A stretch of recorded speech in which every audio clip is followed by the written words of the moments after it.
Looks like I found the river. Now where's Gav?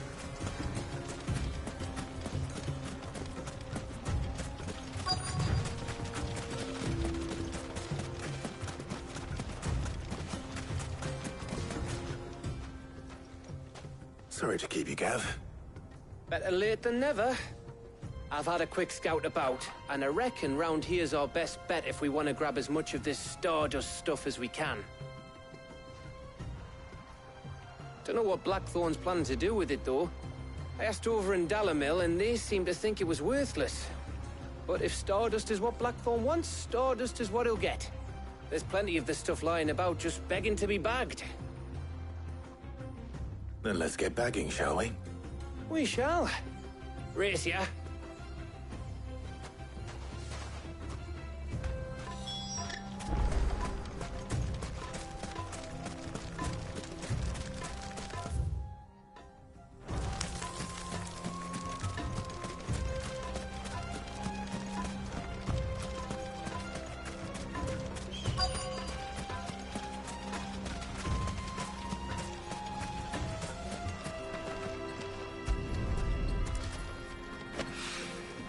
So this is Stardust. It just looks like black sand to me.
That should be enough for now. Let's see how Gav's getting on.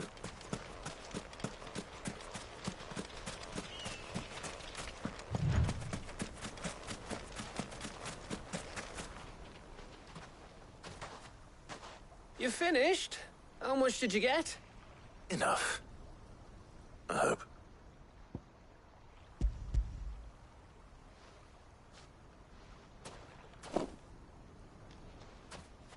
Oh, you win. That might even be enough for old Blackthorn. Hey, before we go, do you mind if we have a chat?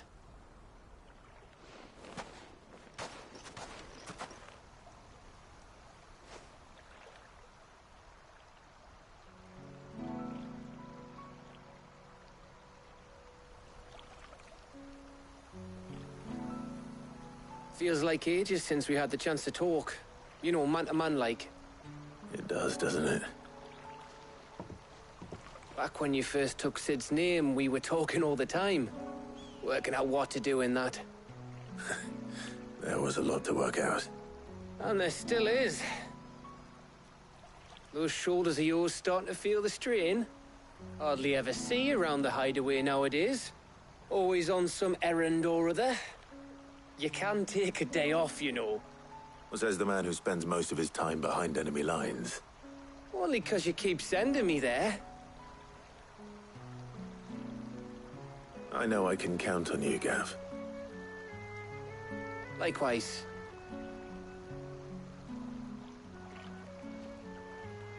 So you keep sending me wherever you need to, and I'll keep going. Safe in the knowledge that I have a home to come back to. Thanks to you.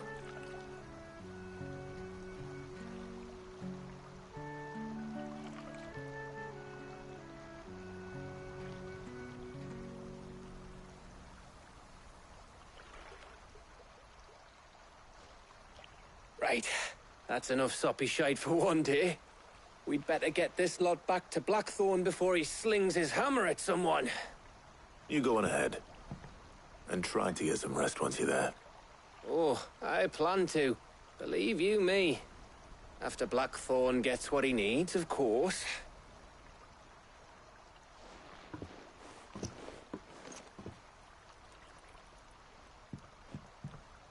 Right.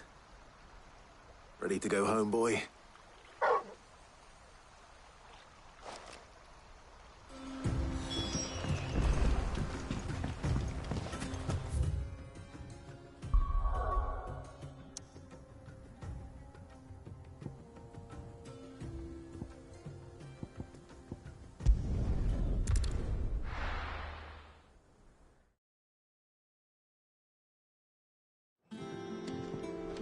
Let's hope this is all Blackthorn needs.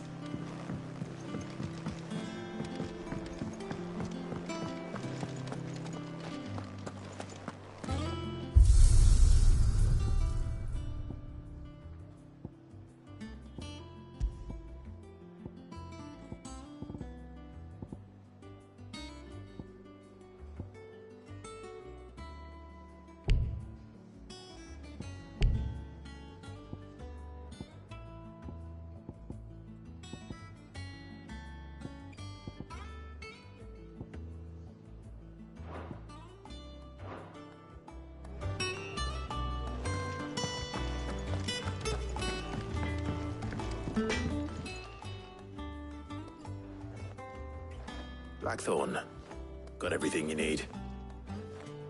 Yeah. Yeah, I do. Cheers for the Stardust. Should be enough to be getting on with. We should go out on maneuvers together more often. You know, it beats sneaking around on your Todd all the time. I'll make a start on putting this thermal plating together then. It will take some time, mind. So if you've got other things to be getting on with, I could do without you breathing down my neck. Thank you, Blackthorn. I'll let Mid know construction's underway.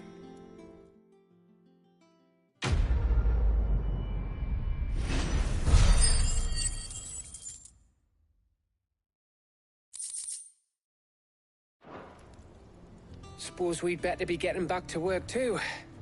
Give us a shout if you need anything.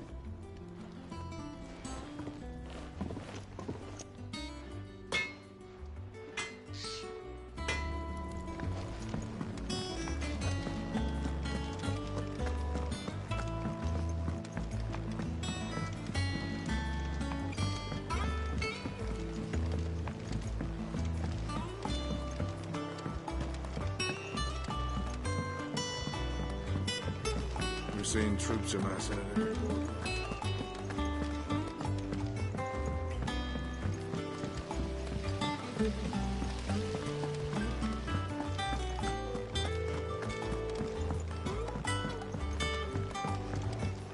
I think Mid might need some help.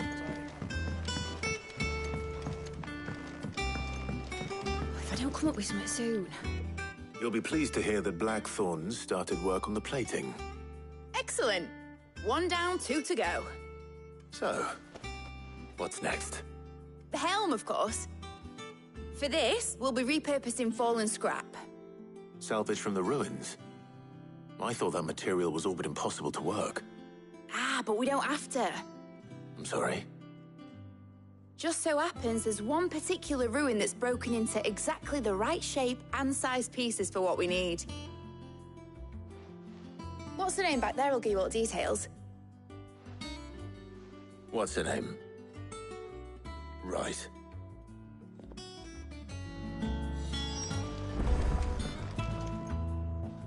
Oh, Sid, is this about the helm? Yes. Mid said I should speak with you. I'll show you the plans then. Here you see the mithril engine, in which mithril is burned to generate heat. That heat is then harnessed to produce motive force. Excess heat is dealt with by means of the thermal displacement stack, which disperses it into the surrounding air. Now, were we to rely on thermal plating alone to achieve this effect, the rate of excess heat buildup would far exceed the displacement coefficient of the plating. In other words, the reactor would overheat and eventually explode. This is where the helm comes in. It connects to the plating, you see, and serves as a sort of thermal sink to absorb all that excess energy. Our experiments have shown that fallen ceramics are remarkably thermophilic. They can withstand and absorb levels of heat far above anything we are able to make today. And not only that, they're also waterproof and immune to rust, making them the perfect material for our protective hood. Why? If sea or rainwater were to enter the reactor proper, it would vaporize instantly. The forces produced would tear the ship from stern to... You can stop there. I understand. Mid said we might be able to use parts of a fallen ruin. Where would I find it? Ah, yes. It's in Lorbert's Pass, near Lostwing. The thing is, well, I probably should have arranged to have the pieces we need brought here sooner. You see, a certain unwanted visitor has taken up residence there. It's no longer a matter of just walking in and taking them. It's, going to be considerably more dangerous than that. I see. Then I suppose I'd better deal with this unwanted visitor for you. Would that help? Oh, very much. Thank you, Sid. I'll gather my team and head there right away. We'll meet you outside the ruins.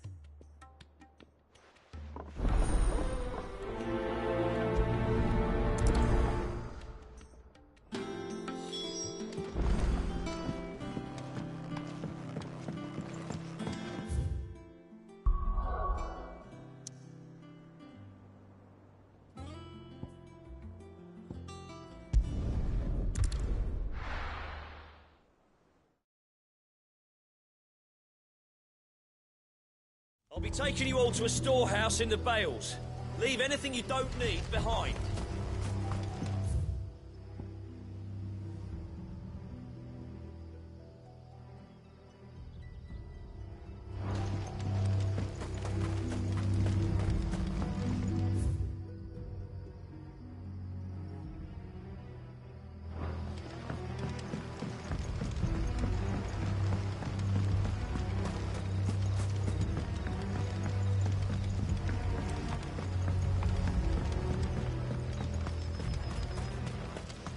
you're ready...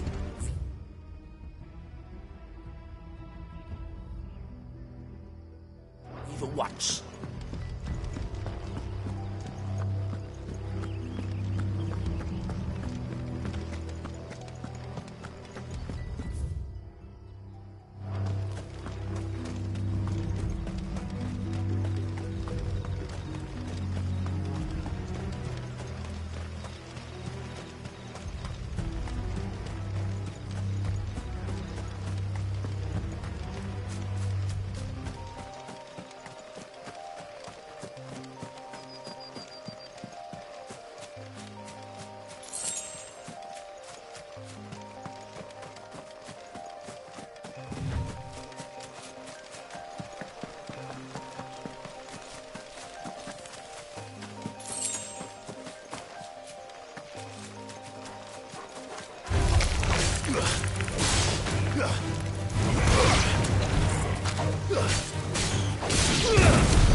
Oh, there you are, Sid.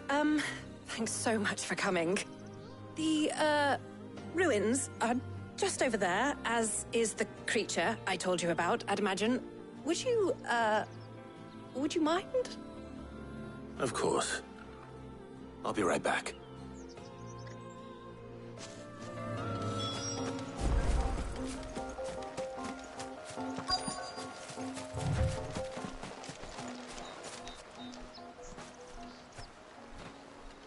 Anybody home?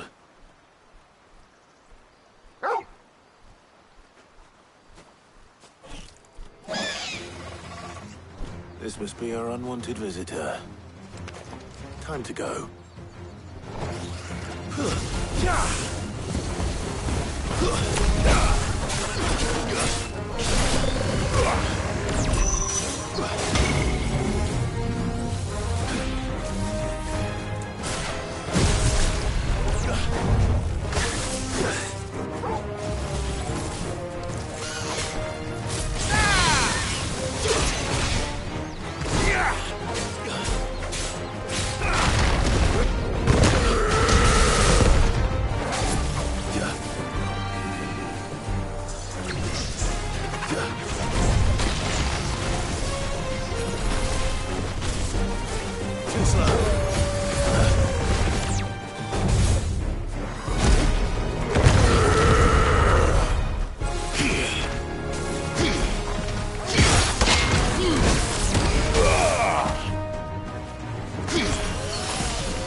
The things I do for you, Mid. Sid! Oh, thank goodness you're safe. You shouldn't have any trouble now. Indeed. Well, don't let us keep you. We'll, see that everything is transported safely back to the hideaway. All right. I'll let Mid know you're on your way.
We're seeing troops amassing at every corner.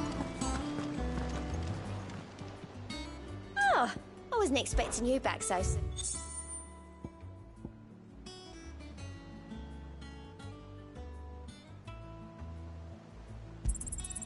Here you are.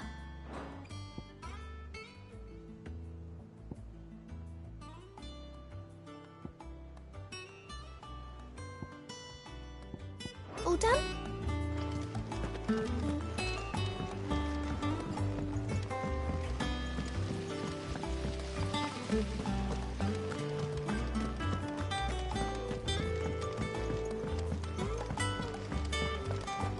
think Mid might need some help. If I don't come up with something soon. Mid. Helena has recovered the material for the helm. She'll be along shortly.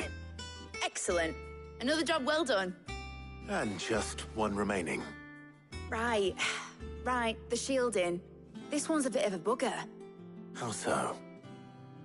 The plating's enough to stop the engines going pop, but those things will still be spitting out enough fire to set the rest of the ship ablaze.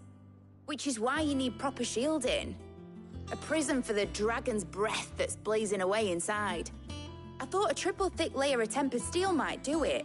Or more of the stuff that the Fallen use, but they'd both be too heavy. The helm and the plating are bulky enough as it is. Add any more weight and the whole ship would be at the bottom of the briny before we'd even started. I need something light. But I've racked my brains and I just can't think what would do it. Well, if I were in need of obscure knowledge, I know whose counsel I would seek. Harpocrates. Tomes? Yeah, well, I'd thought of that, obviously. I've got all the details written down here. Can you take this to him, see what he makes of it? Right away.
We're seeing troops amassing at every border crossing. Oh, no surprises there.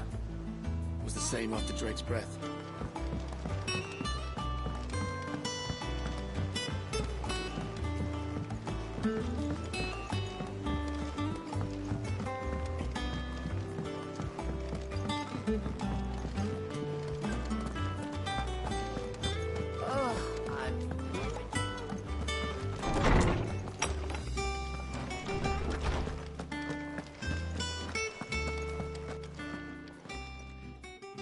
Harpocrates, do you have a moment? For you, Clive, always. Well, actually, it's for Mid this time. Could you take a look at this?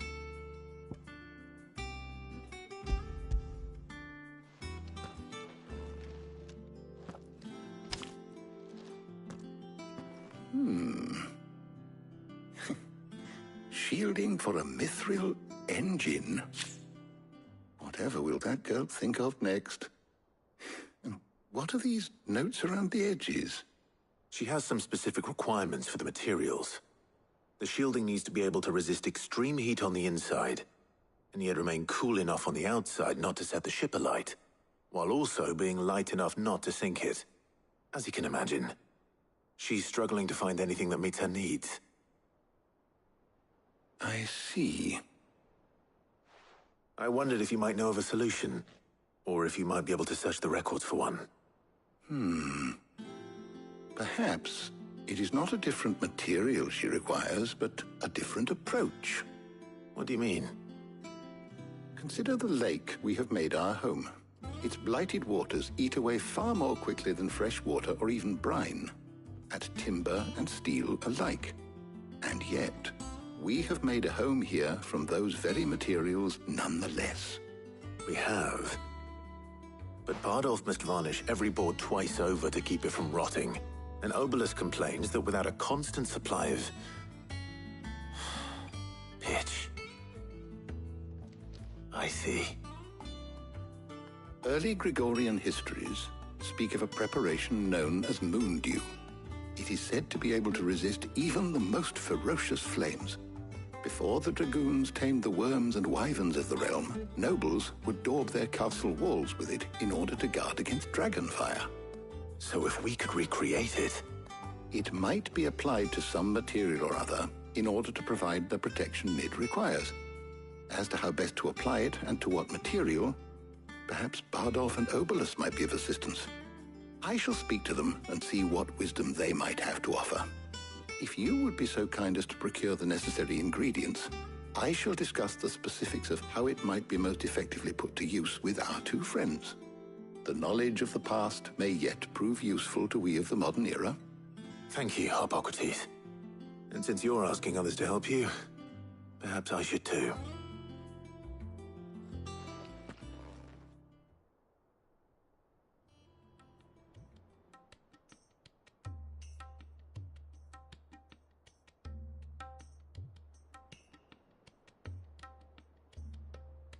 So you need a hand, do you?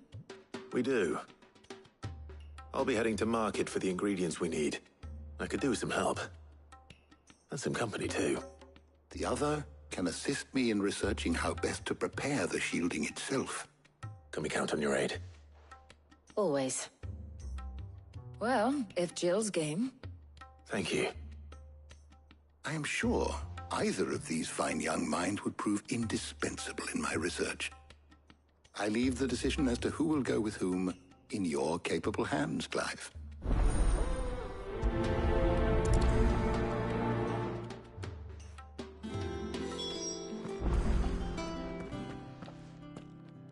So, Clive, have you made your decision? Who will accompany you on your little excursion? All right. So, what are we fetching? I have taken the liberty of preparing a list. Here. Garlic? Conch shells? Are you sure this is the right list? Looks like the ingredients for someone's supper. Though these items may seem mundane, they have potent effects that are rarely exploited, effects for which they were once highly prized. So much so, in fact, that they were harvested almost to extinction, hence moon dews having fallen from favor. Now, of course, they can be obtained with ease. You should be able to find everything you need at the market in Northreach. Well, isn't that convenient? I was hoping to be able to make a trip over that way sometime soon. Need to speak to an old acquaintance. I'll meet you there. All right. Stay safe. See you later, Clive. Good luck with your research.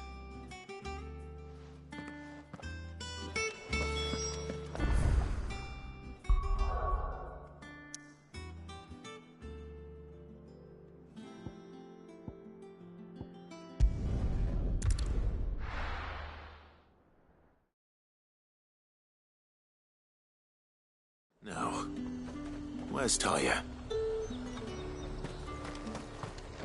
And what can I do for you?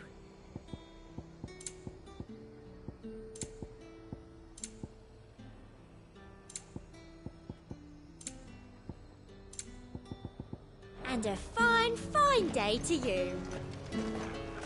There's talk at the glass gate. How the hell is anyone supposed to afford that price? Keep them pilgers nice and chilled. Need to stock up on None of you these. spoiling enough. There you are, Talia. Ah, and there you are. We shouldn't have any problems finding what we need in a place like this. But if time is of the essence, perhaps we should split up. Take a few items each. All right. What shall I look for? Let's see now. Why don't you take the garlic and the pepio nuts? Meet me by the gate when you've got them.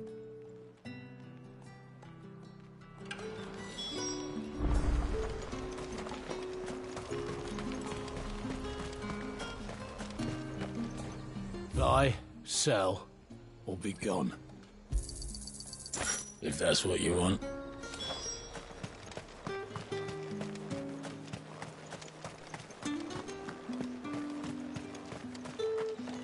You haven't much, but you're free to look. Ah, yes. That should do it.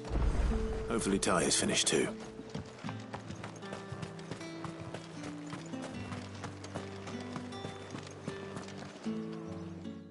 Well, did you find everything?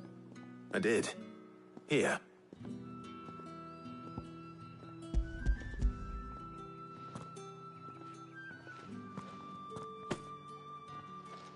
Garlic and pepio nuts. Job done. We should get this back to Tomes then. He'll be waiting.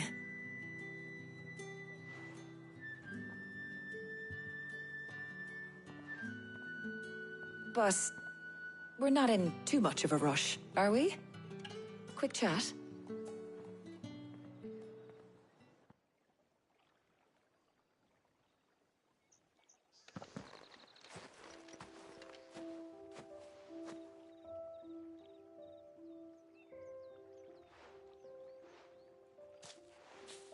Do you know, I think this is the very first time we've been out on an errand together. I think you might be right. In all the years since you and that scowl of yours first appeared, you haven't invited me out once. For shame. Well, it seemed long overdue. And you did say you had some shopping to do. I was hoping to restock my supplies of herbs and liniment, yes. You and Jill alone burned through them like wildfire. No luck, though. My usual supplier's not here, and I refuse to pay the prices these gougers charge. I'll ask Karen when we get back. What is it? Oh, just memories. I came here with Sid once, shopping for supplies, just like today. And just like today, I came away empty-handed. Sid even said he'd speak to Karen for me when we got back. Has it really been 5 years? I remember it as if it was yesterday. Hold on. Does that mean it's been 5 years since we met? Feels a lot longer. It does. In a good way, of course. Thank you, Taya. For what? For everything. I just want you to know that all you've done for us, all you still do, it's appreciated. Do you think I'd stick around if I thought it wasn't? But in the spirit of sharing and caring, you're appreciated too, by all of us.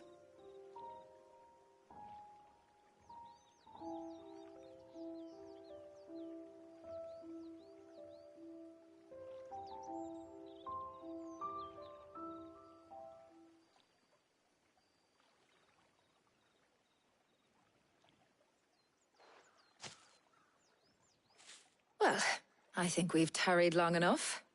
I ought to get these ingredients back to Tomes so he can make up this concoction of his. I'll meet you back at the hideaway, all right? All right. And thanks again. I heard you the first time.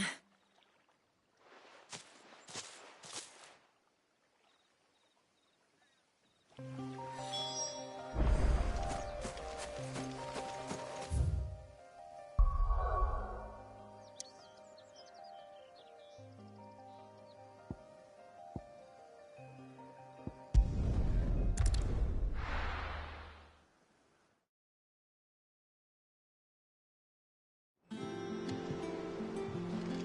wonder how Hippocrates is getting on with the moon dew.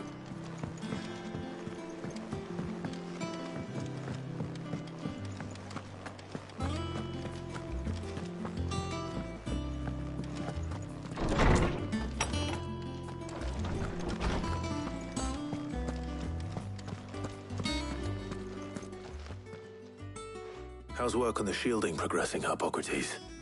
Well, very well indeed. And thanks in no small part to your kind assistance. I was just explaining to Tarja how we might best go about preparing the moon dew.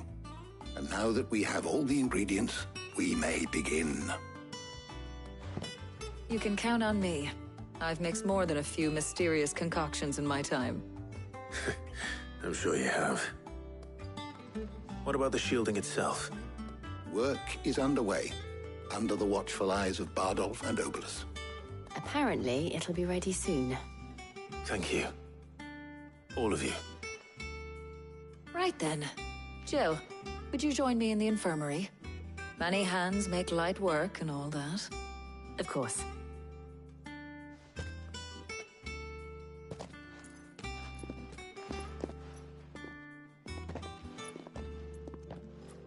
Oh, and Clive. It was good to talk. We should do it again sometime.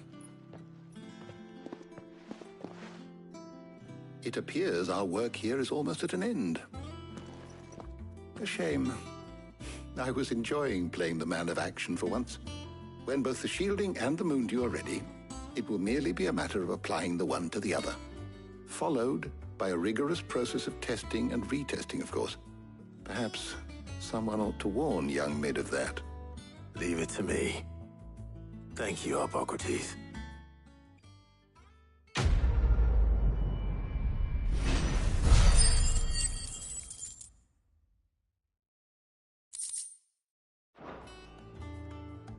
Well, I'd better go and give Mid the good news then.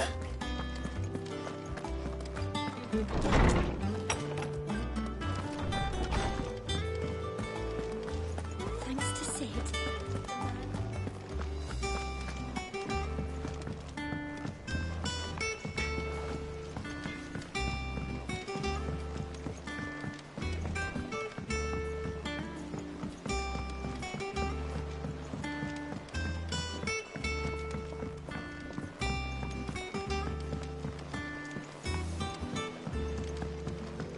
Mid hasn't been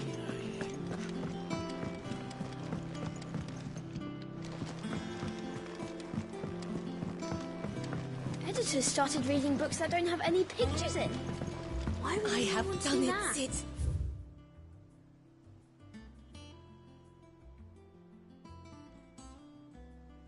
I have learned all the letters. Every one.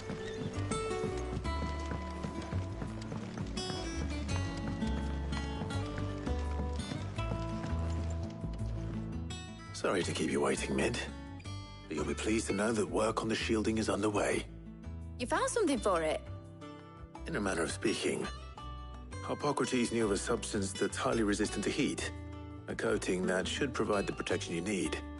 He's supervising the construction and testing of the shielding as we speak. Brilliant! I knew you wouldn't let me down. Don't thank me. I'm just the errand boy. Right then, better start working out how to bolt all these bits together. To the Black Hammer!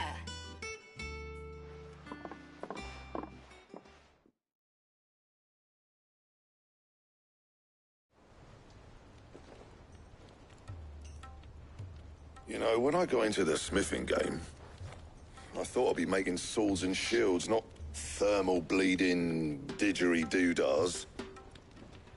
Displacement stacks. Same difference. Whatever you call it, I ain't putting it together in here. It's cramped enough as it is. Let's take this outside. Mid, you get all the parts lined up on the deck. I'll take care of the rest. On my way. Oh, and bring me the biggest hammer you can find. This is going to require some precision walloping.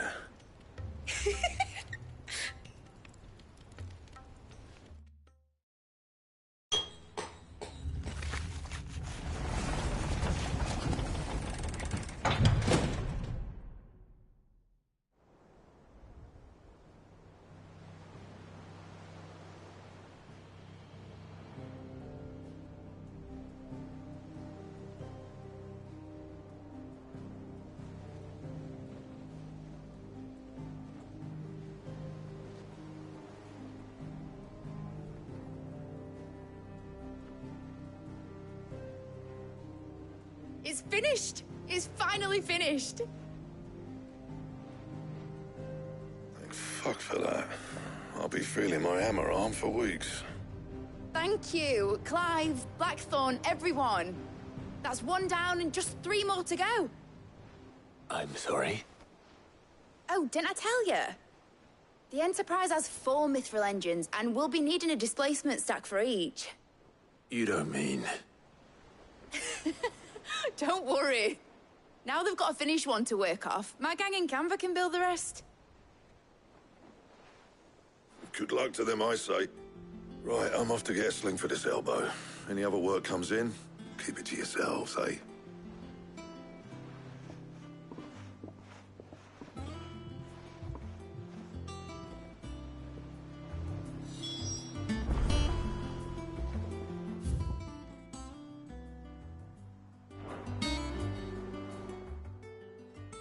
What's the matter? Nothing.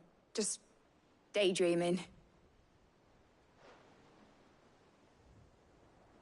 Thinking about the Enterprise sailing off over the horizon to shores unknown, searching for a land untouched by the Blight, just like me and my dad planned. So if the worst came to the worst and every scrap of soil in the Twins turned black, we might still have a chance. That's what she was meant to be. You see, one last chance just in case we needed it. But now she's so close to being finished, I've realized I don't want her to be that. I don't want her to be just a lifeboat for us to cling to if things get desperate. I want people to sail aboard her by choice, not from the lack of it. In a world where we're not just trying to survive, but where we can actually live. I'm working on that. And I'll do everything I can to get you what you want. Don't you always? All right. My mind's made up. As soon as the Enterprise is fit to sail, I'm putting her under your command. Sod our plans, I'm trusting in yours. Are you sure about this? Something tells me it's what my dad would have wanted. He'd be proud of you. You were gonna visit his grave, weren't you? I was. And you can come too, now that your little project is finished. Right. There's just one thing I need to finish up first. Won't be a mo. All right. I'll let Otto know you're coming. Meet us in the mess when you're ready. Aye, aye, Captain.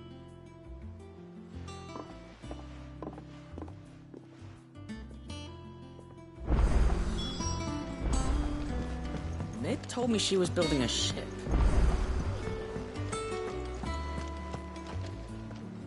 All right, Clive. Asterix. We'd finished sending half the hideaway traipsing across the Twins, has she? I swear, that girl'd do anything to put off visiting her old dad's grave. No excuses now, though, eh? Not quite. She said there was one final thing she had to take care of. I'm sure she'll be finished soon enough. She said that? In those words? She did, yes. Clive? Were you born yesterday or something? There is no thing. She'll probably be halfway to Canva by now. Mid. I might still be able to catch her.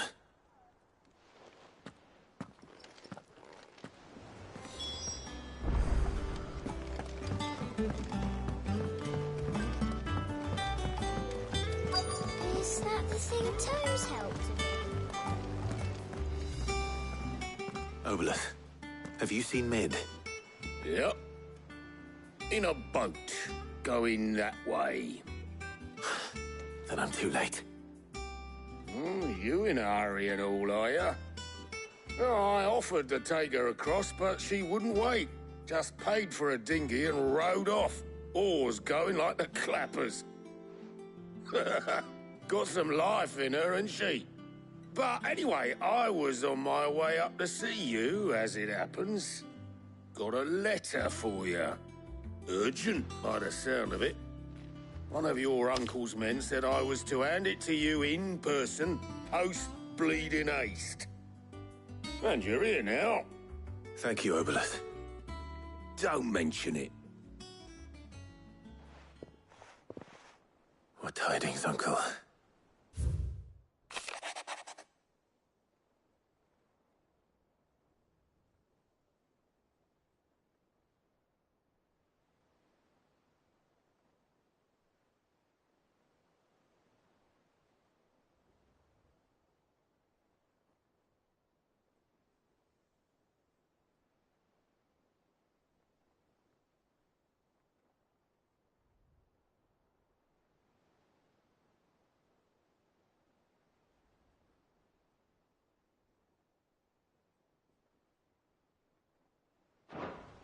Trouble in Canva.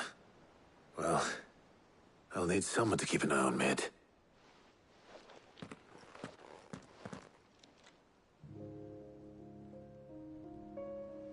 So what? Mid got us to do all the dirty work and then just sailed off into the sunset? It, seems that way. Well, nothing we can do about it now.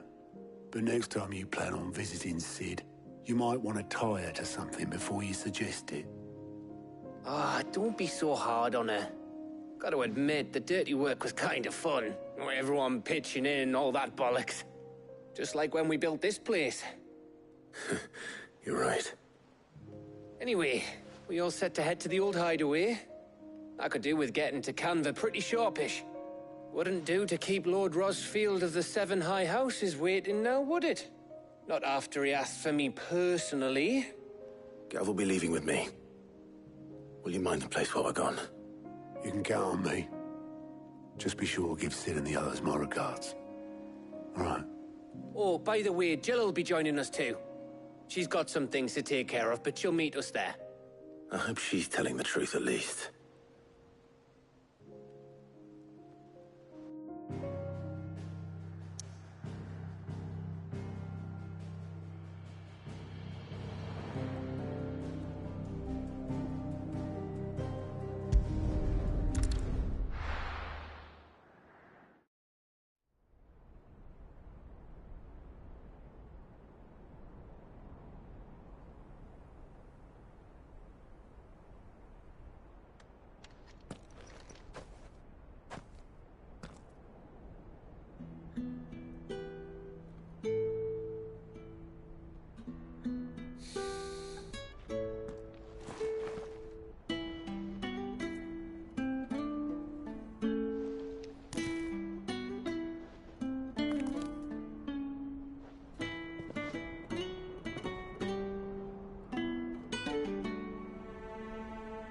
Well, Sid,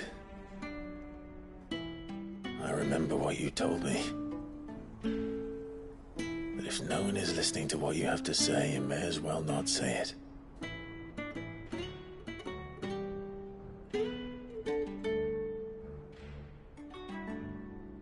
But I will say this, old friend.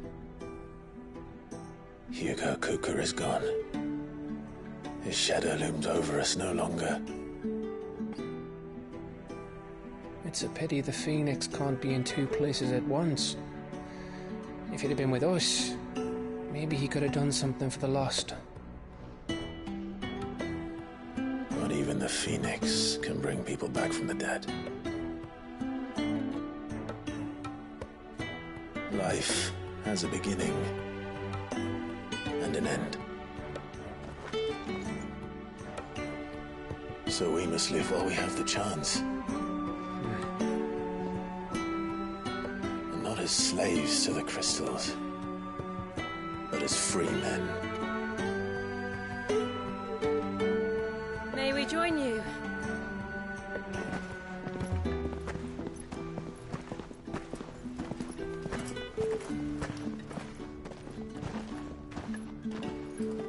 Lady Karen.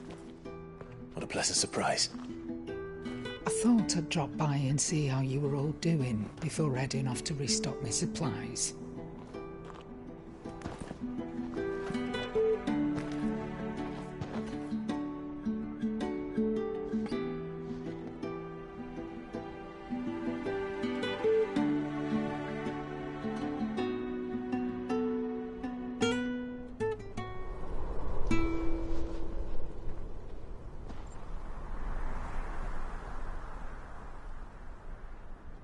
It wasn't the most scenic view back then, but it were never as bad as this. I know. The Blight marches on. And soon, there will be no escaping sights like these.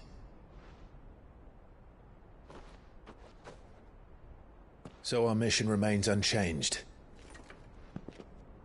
We cannot stop until every Mother Crystal is gone, and their thirst for ether with them. The only one that remains in Storm is Drake's tail in the Crystalline Dominion. Our next target. We're going to Twinside. It's the capital of the Empire these days.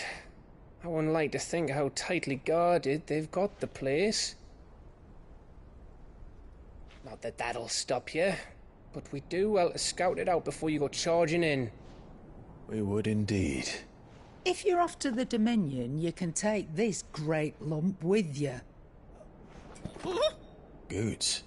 Oh, I am sorry. Have you forgotten you're the most wanted man in the Twins? I thought you might like to disguise yourselves as the attendants of a travelling trader, assuming you've no better ideas.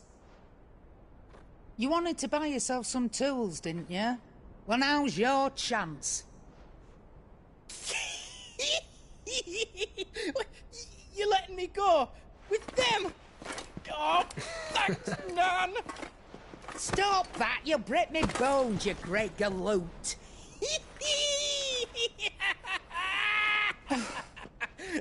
There's a caravan that runs back and forth between the Dominion and the Bocklad markets.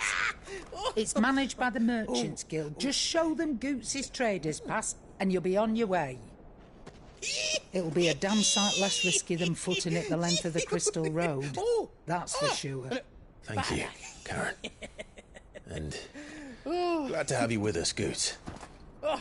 Okay then. I'll get me things and I'll meet yous there. See yous down in Bocklad. Get off! Me poor fingers! Jill, you're with me. Understood. And Gav? Already on my way, Captain. Be careful. Aren't I always?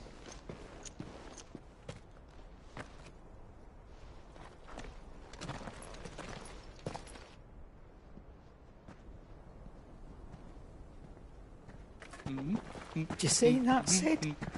Your protege's making a proper little outlaw of himself.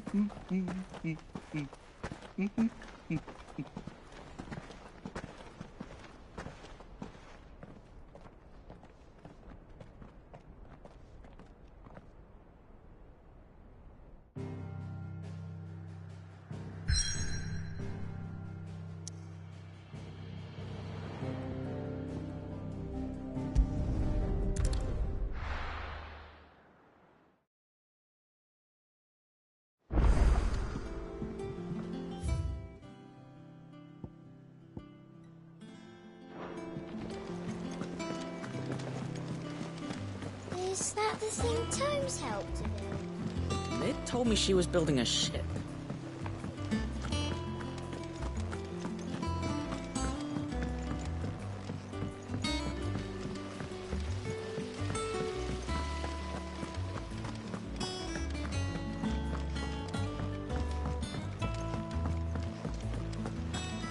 I think Mid might need some help.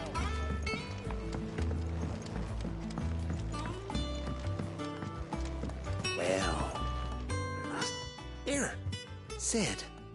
Reckon you might be just the man to help me out of a bit of bother, if you've a mind to. Let's hear it.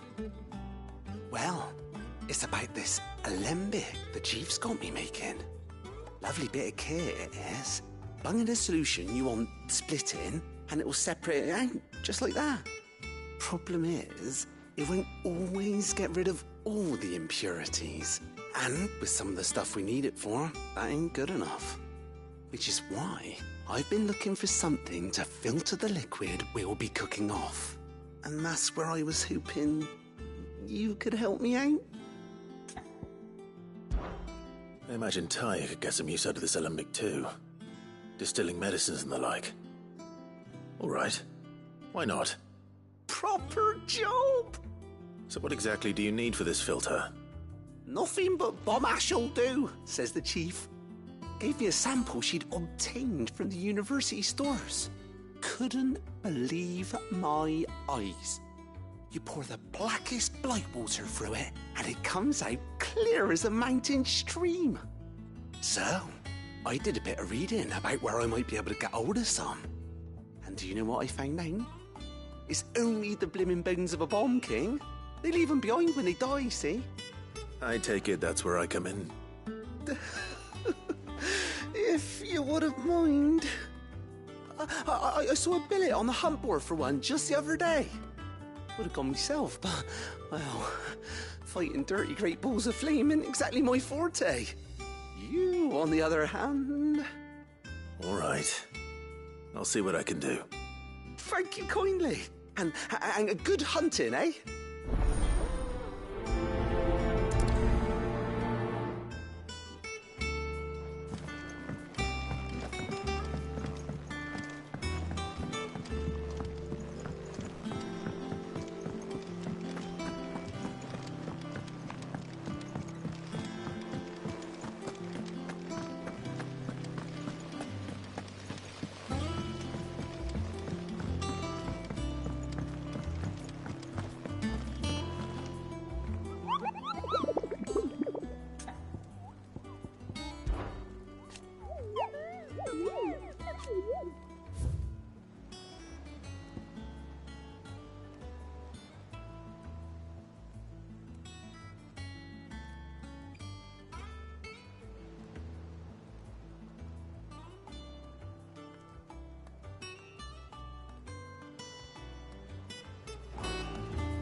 Mid told me she was building a ship.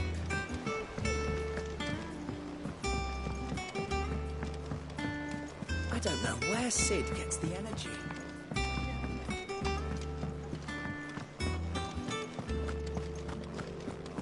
He cracked the crystal too.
Trouble with the ledgers.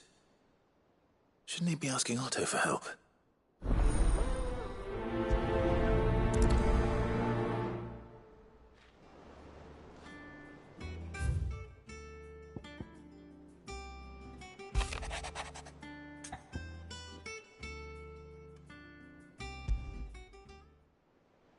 What could be wrong with Torgor?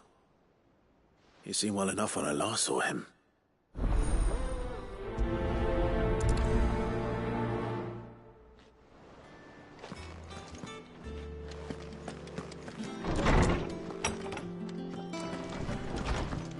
He cracked the crystal too. I got your note. You think something's wrong with Torgor? So you can read. Congratulations. But I didn't say I were wrong with him. I said something weren't right. He's not been eating me treats. He used to love cracking the bones from Molly's boiled brown, but now he won't so much as look at them. Didn't like him. Which is why I'm of a mind that his mind's on something else. You've not been working him too hard, have you? No harder than usual. Is that it, boy? Do you need a rest? What was it you said he was? A frost wolf? That's what the lawsman seems to think. Then maybe this all has something to do with whatever it is that's woken inside him. I suppose things have been different since Rosalith. Perhaps Hippocrates knows something. Instead of everything, you mean? Perhaps.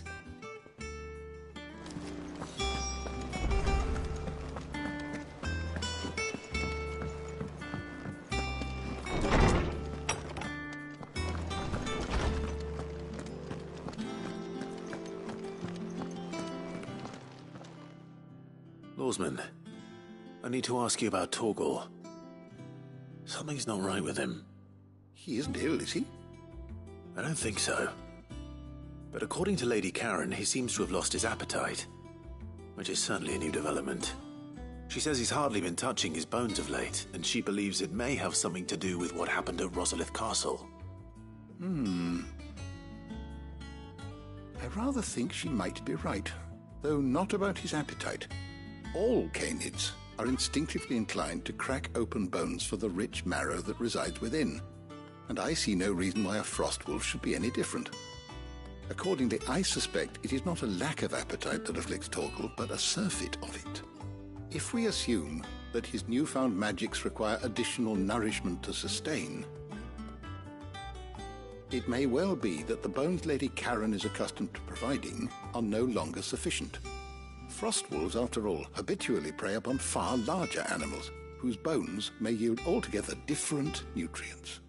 As to where one might find a suitable substitute, some antelopes that graze the meadows of eastern Rosaria have been known to grow to a size more than double that of their lesser cousins. I don't recall ever seeing any that large. And little wonder. The oldest and largest such creatures rarely leave the safety of the highlands for fear of predators. The last elder antelope sighting I recall hearing about took place near Cressida, and that was long before the village was abandoned. Even so, it seems like a good place to start. Good hunting, Clive.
How are you feeling?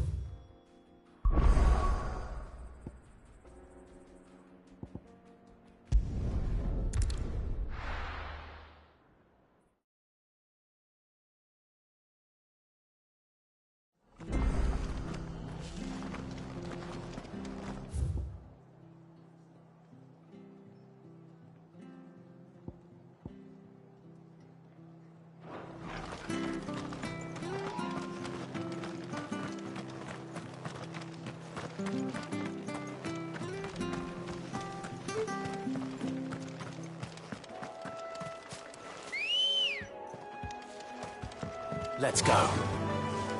Faster!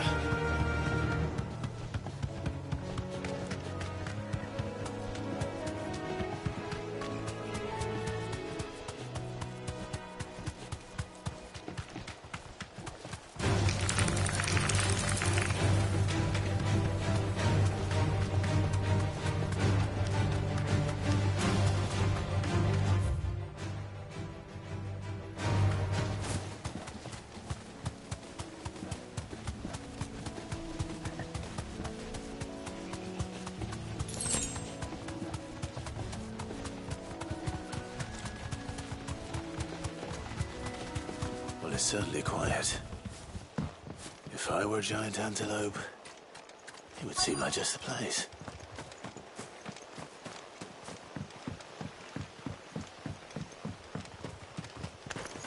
I doubt we'll find one bigger than that. You hungry, Torgal?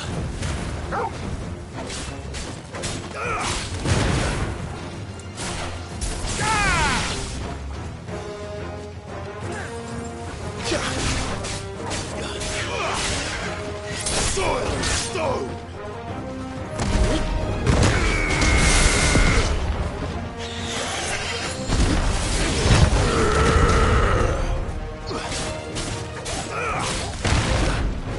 It's over!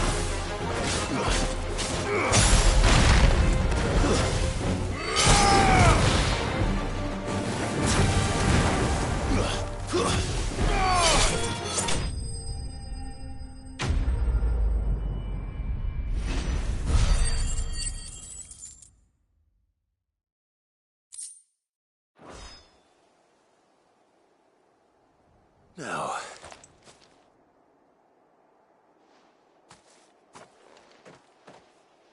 will it be enough, I wonder?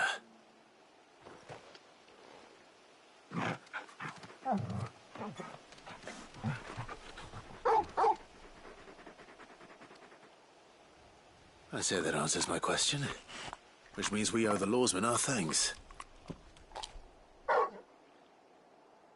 You're just a big puppy, aren't you? A very big puppy.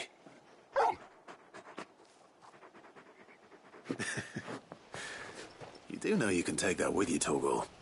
Lady Karen will be relieved to hear you got your appetite back. Come on, boy.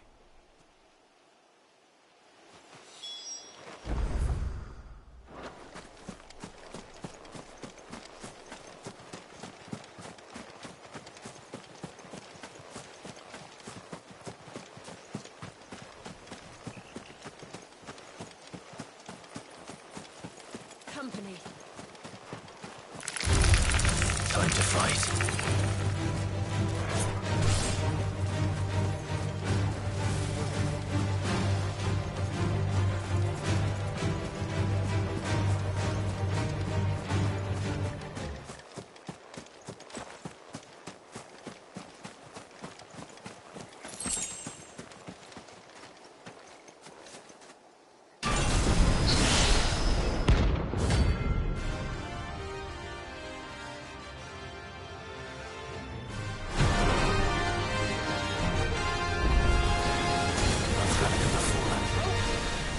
Seems this one has a little more life left in it.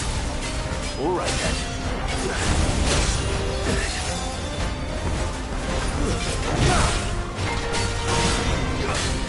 Nice try.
noticed you and Torgal had gone off somewhere.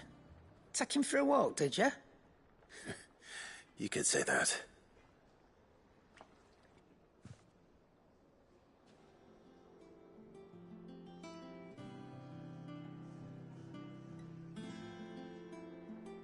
So, Molly's leftovers weren't good enough, eh?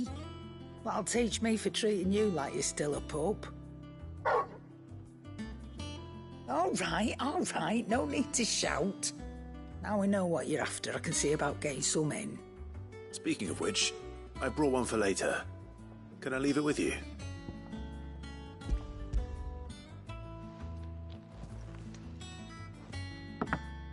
You can, aye. I'm nice like that. In return, you can thank Tomes for me. The bloody know-it-all. I was just on my way to see him.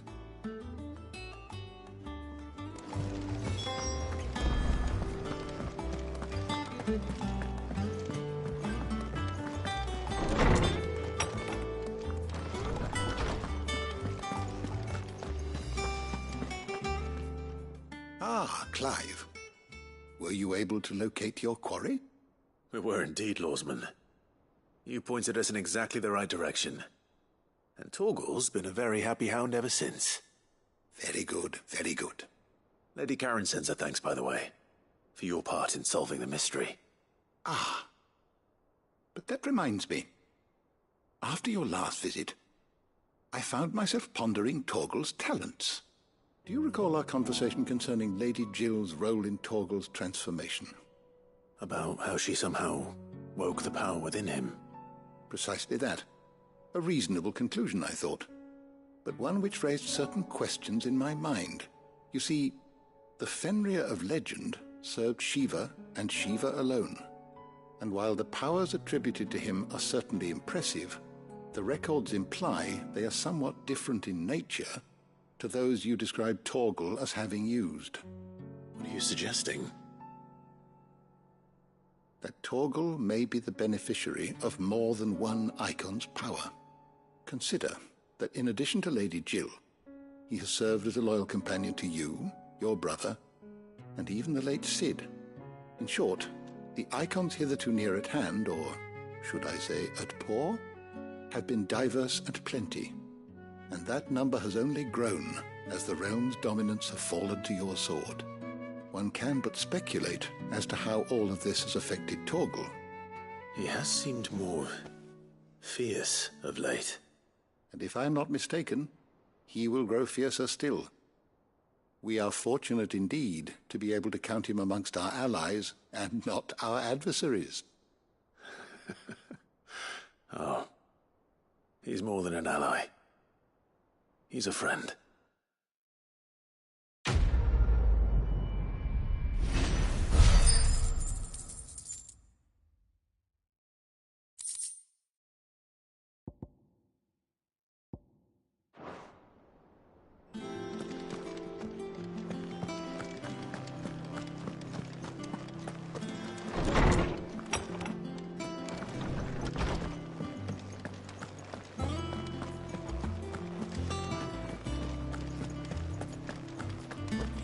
The crystal too.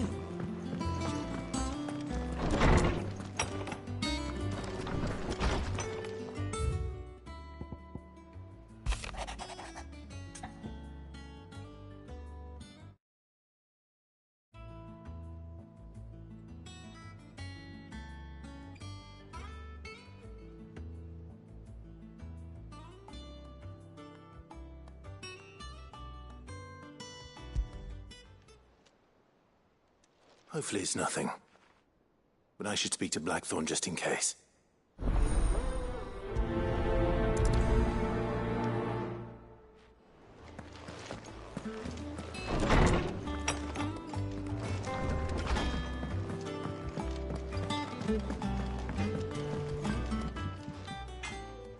Blackthorn, you have a moment? Not really, no. This won't take long. I just wanted to ask how you're getting on. August was worried about you, and you might still be doubting your craft, even after learning the trick of that cuirass. Is there something else weighing on your mind? Perhaps sharing your thoughts might help. That bastard's like a dog with a bone. Still, you've got a keen eye, I'll give him that. He's just, well, Karen showed me something. Something I've never seen before. And that was? A sword. An odd-looking thing with a single-edged blade. The metal itself wasn't anything to write home about, but fuck me, the edge on it. You could slice a man clean in two with a weapon like that, and he'd be halfway home before he even realised he'd been cut. So that's what's troubling you? Nah. Not troubling me exactly. More distracting. Can't stop thinking, how do you get an edge that sharp? It's driving me mad. And if you knew how to do it, we could arm the curse breakers with even better blades. That's about the size of it, yeah. I'll see what I can find out. Sharper swords are always welcome. And we can't have our master blacksmith being distracted. You're a soft touch, you know that. But I can't say I'm not grateful for it. Good luck, eh? Thank you. Let's see what Karen knows about this sword.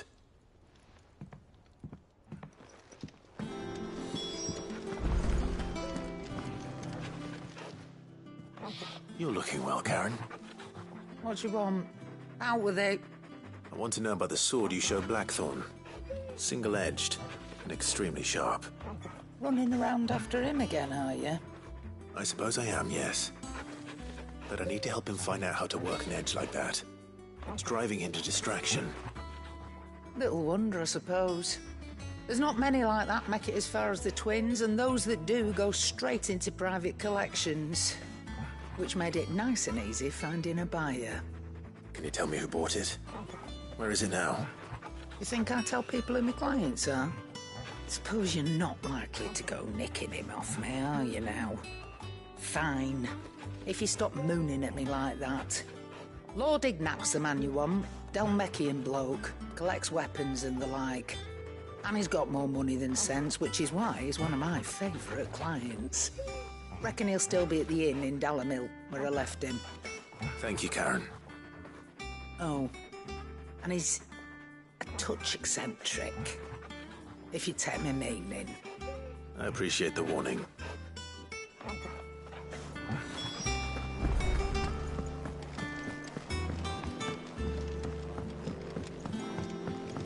I don't know where Sid gets the energy.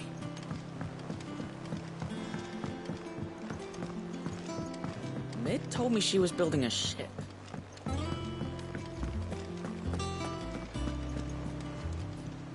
Clive, did you get my letter? That's why I'm here. Shh.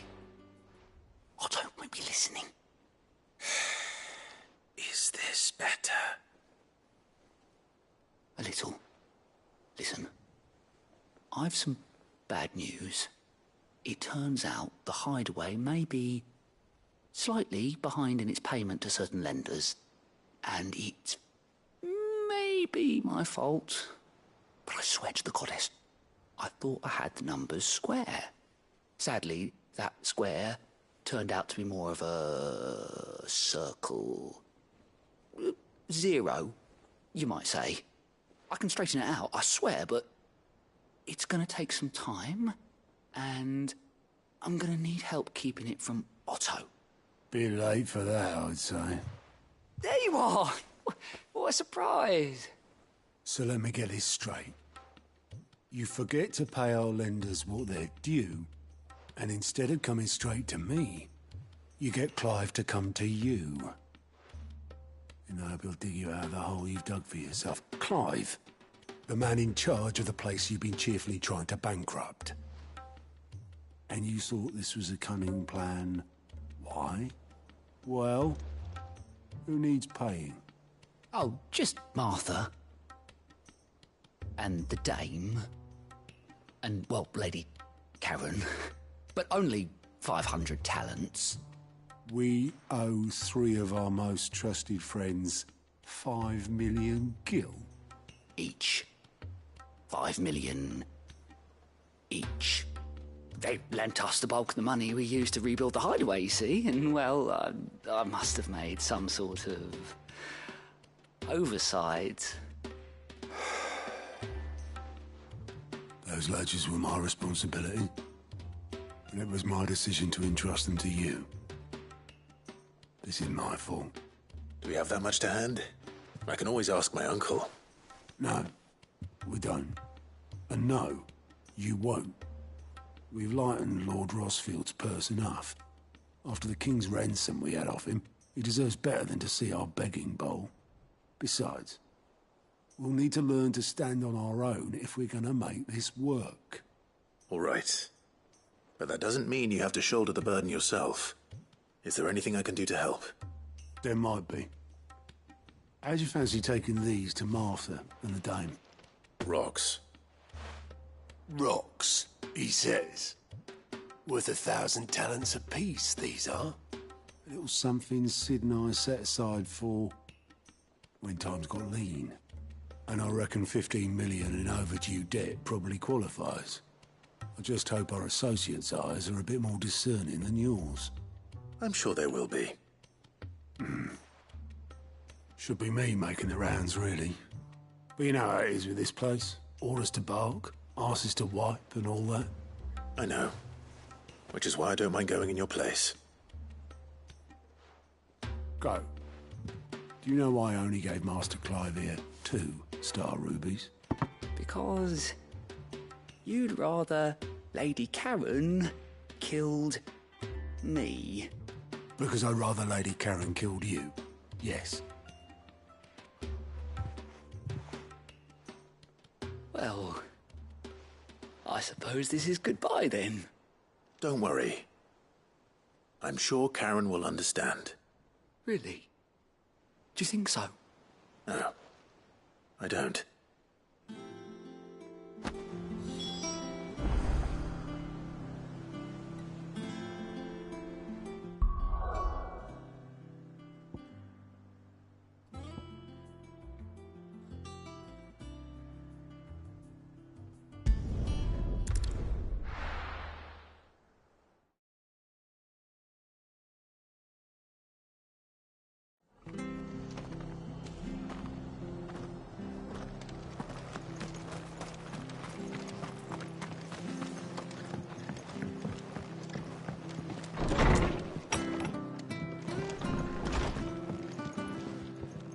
Clive, we weren't expecting you.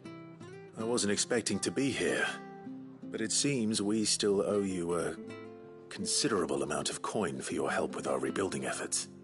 And though I doubt it's what you were expecting, we were hoping you'd take this as payment.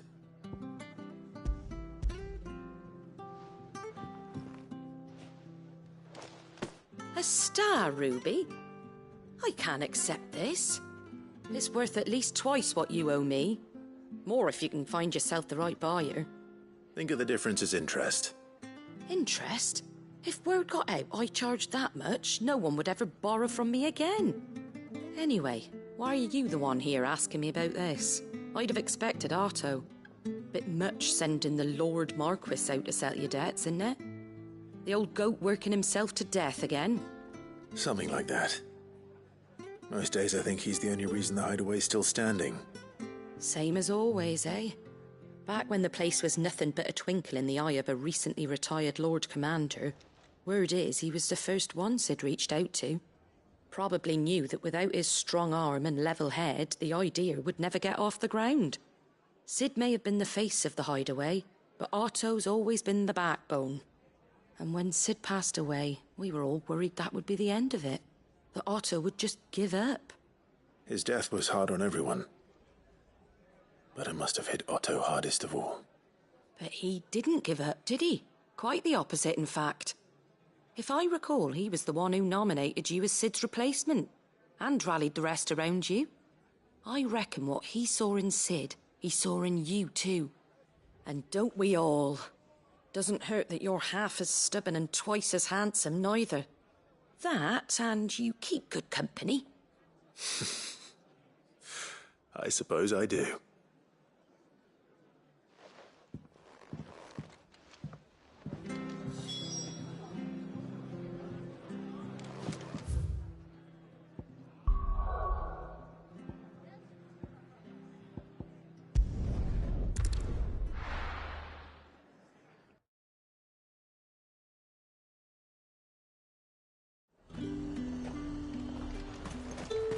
There's talk that the Glassgate flood has...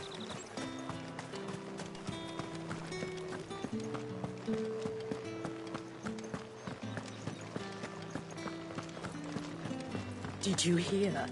The gate's terrible. I want to see. What am I going to do without Sweetwater and Olive Talk? Still no...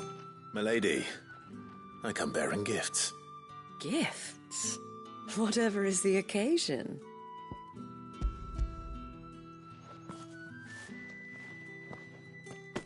Oh my. Clive, you really have outdone yourself. Otto asked me to give it to you. To settle the Hideaway's debt with the Veil. And to compensate you for the time it took us to do so. You disappoint me, Clive. I thought you might finally be warming to me. Tell Otto he can keep his baubles. I tried to tell him as much the first time around. The man owes me nothing, nor does the Hideaway. My contribution to the restoration effort was made freely and willingly. It was the least I could do. You once told me Sid did you a kindness. I'd like to do the same. Please, accept it. For my sake. And for Otto's. For all of us. For all you've done. It is rather fetching, isn't it? Very well. Otto is lucky to have you, Clive. I doubt anything could ever replace his son. But you and the others at the Hideaway are the closest thing he has to family. Otto had a son. Long ago, yes. Sid told me Otto lost him when he was just a boy, and blamed himself for not being able to stop it. I don't know how it happened, whether there was anything he could have done, but it was clear that it weighed heavily on him. I didn't know. How could you have? I doubt anyone did. Besides Sid, I've never met a man more keen to bear his sorrows in stoic silence. An ill habit, given that both have always been surrounded by friends desperate to help them. I'm beginning to see that.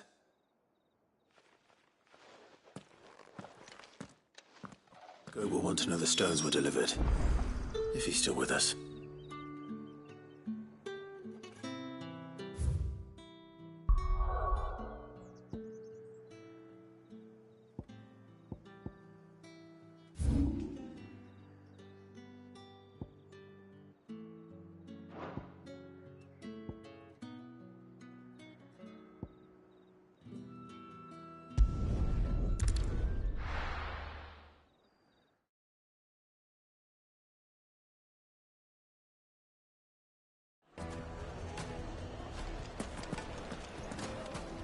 People take notice of wealthy men.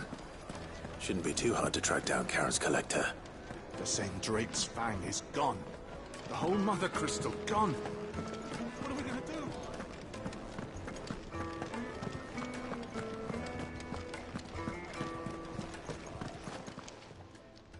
My reputation will be ruined!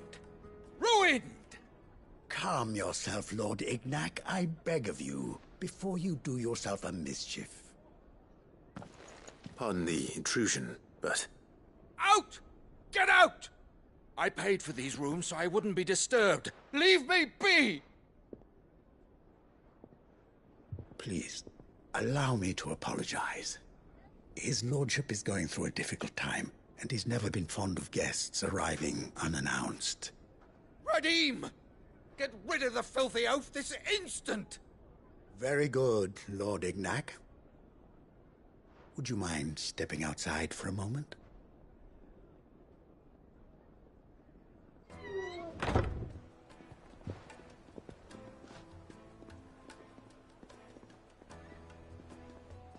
I'm sorry if I've caused you any trouble. That? No. That's just how his lordship is. Though the morning's events have left him somewhat fractious. He's been dispossessed of his luggage, you see. The thieves also made away with a considerable amount of coin. Coin the innkeeper will soon be keen to collect. I don't suppose a certain blade was among the stolen items. A single-edged sword. It was purchased from a merchant friend of mine.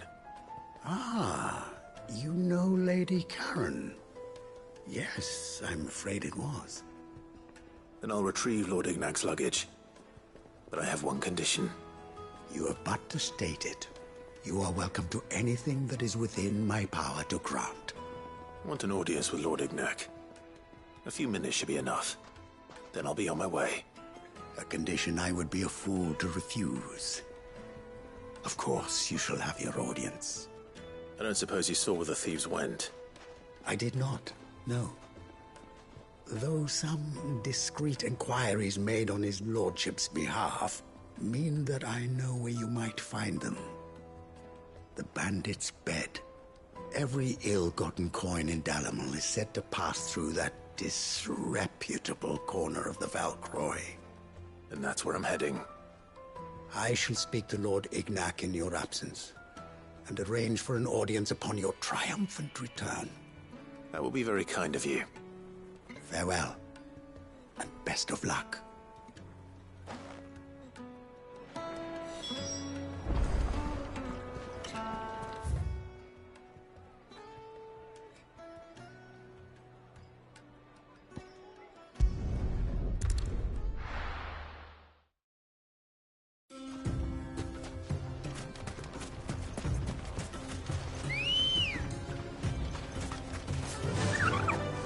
Run like the wind.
Got company!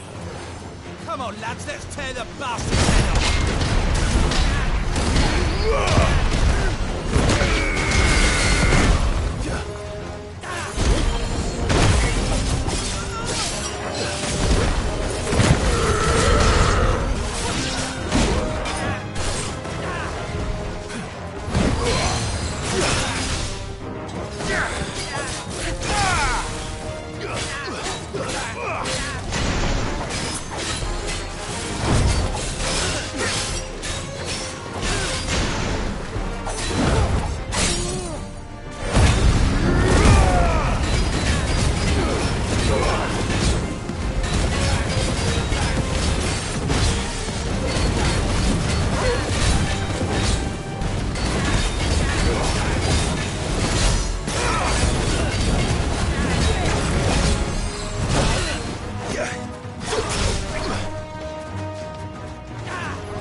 This must be Ignac's luggage.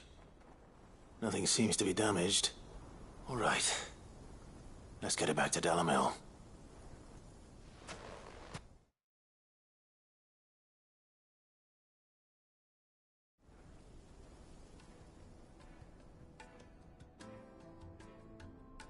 I hear I have you to thank for the return of my effects. What shall I call you, my good man?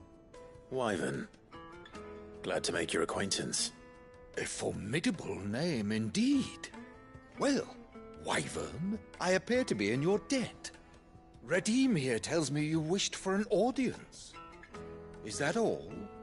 A few moments of your time should suffice, yes. You're a peculiar fellow, Wyvern. All right, speak. Master Wyvern was wondering if you could tell him about a certain single-edged sword you recently acquired. Oh, a true work of art, that one. Karen drove me hard on the price, but I would have sold her Radim here to get my hands on that sword. It was made in the Outer Isles, far beyond the Twins, and is used exclusively by the practitioners of a unique school of swordsmanship. They believe no combat should ever exceed a single strike, and hone their blades to such perfection that none ever does. Each sword is made for that one perfect stroke, and for that stroke only. They crack upon a second blow. There's a brutal sort of beauty to it, really. But how do they hone such an edge? Fine question. Why, they use a whetstone, of course. Whetstones, rather. A whole array of them, ranging from the coarse to the fine. 10,000 licks with the sharpening stone, then 10,000 more. But it is the final stone which lends the blade its legendary sharpness. A mineral quite foreign to this great realm of ours. And that is the key. The secret ingredient. Wyvern, it occurs to me that my little lecture is hardly equal to services rendered. Take this, together with my regards. The very stone of which I spoke, far rarer among collectors than even the blade itself, and a far more fitting payment. Thank you. Pardon the intrusion, my lordship. However, it is long past time we prepared ourselves to depart. So it is. I am locked in bitter competition with a rival collector of curiosities. I am one step ahead of the unscrupulous scoundrel, but he is hard at my heels. Are there many other collectors out there? Too many to count, but only one do I consider my nemesis. Lord Byron Rosfield, and is a perennial thorn in my side. I can imagine. Farewell, Wyvern. May our paths cross again. Radim, we mustn't dawdle.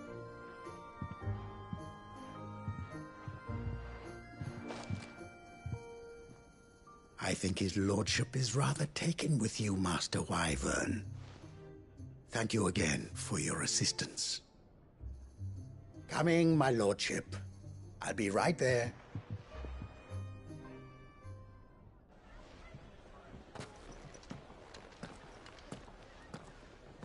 Trust Uncle Byron to find such an interesting rival.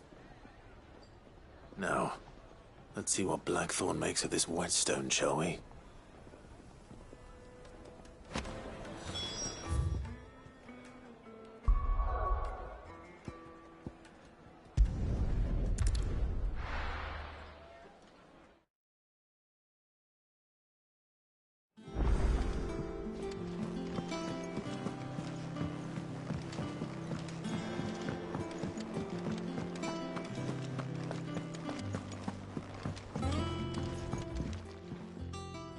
Sorry for the wait, but hopefully you'll agree it was worth it. You learned something about that sword, then? I did better than that.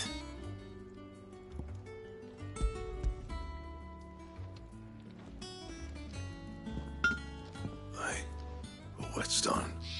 Yes. but not one you'll find anywhere in Valisthea.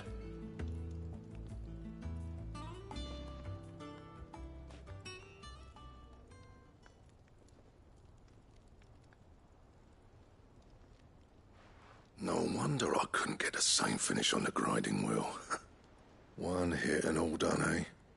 Might not be so bad if all you ever fought were duels. Good luck on the battlefield. Your second opponent would be your last, no matter how good you were.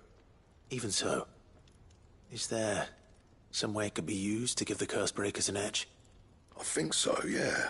With this whetstone and the right kind of steel, I could probably even make a twin of the blade that rattled me. But there'd be no replacing this little rock once I worn it down to a sliver. I reckon we get a dozen swords from it, if that. Swords that the curse breakers wouldn't know how to wield properly, and that would see them through a single fire piece. Nah, no point trying to copy that thing. Be about as much use as a wax anvil. But finishing our blades with a whetstone this fine, now that's something to consider.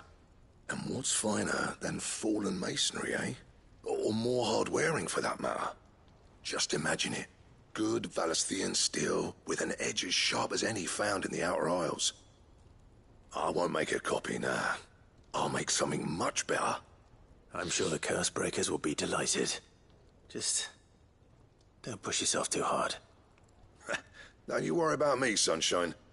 I've been working day and night since I was half your age, and I'll still be here when you're long gone. Hey, thanks, Clive. I mean it. I owe you one, August too. It's good to know someone's looking out for me.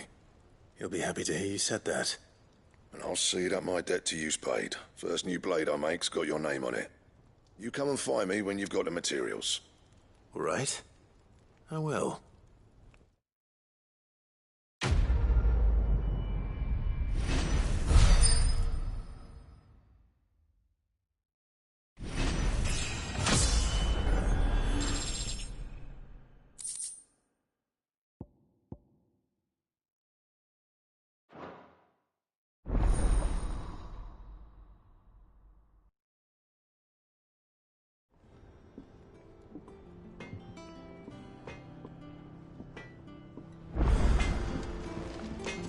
Clive?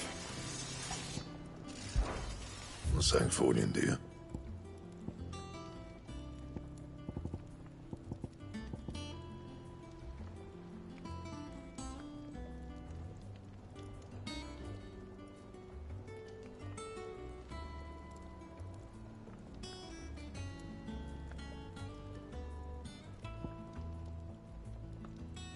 And?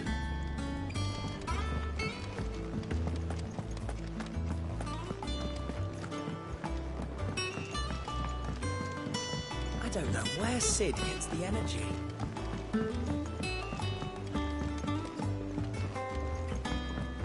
Mid told me she was building a ship.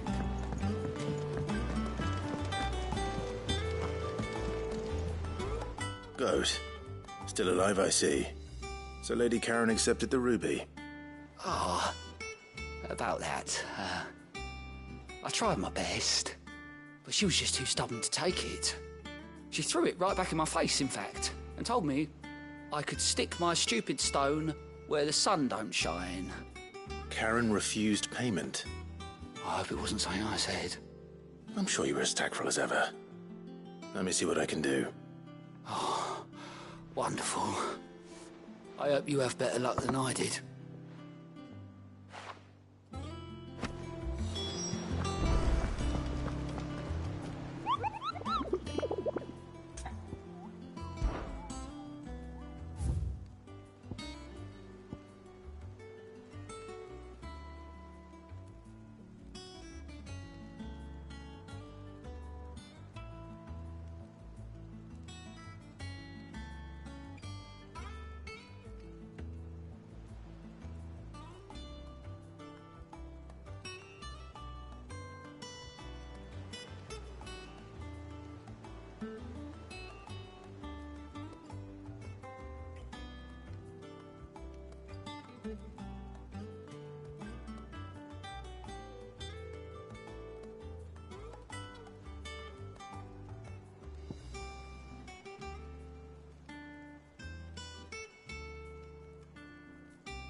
Lady Karen, Goat tells me you weren't happy with our offer.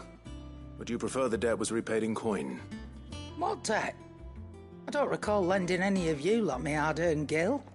I may have tossed a talent or two in the Hideaway's coffers, but those were donations, and you can hardly call it charity if you go asking for it back. Of course not. But one good turn deserves another. And our circumstances have changed. Surely you wouldn't shun the gratitude of a pauper who happened to have become a prince. Oh, so you're a prince now, are you? Fine. But I'm selling it and taking what I'm owed, then you're getting the rest whether you like it or not.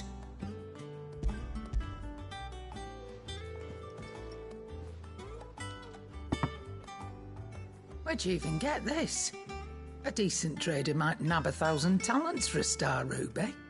A canny one, meanwhile, might claim it were nicked from the belt of Sid the Outlaw himself and ask twice as much. Might be I already have a buyer in mind. Might be you even know her. A fine continental maid whose beauty's only eclipsed by a guile in commerce. You wouldn't mind, would you? Not at all. Just be sure to tell her that it's always a pleasure doing business.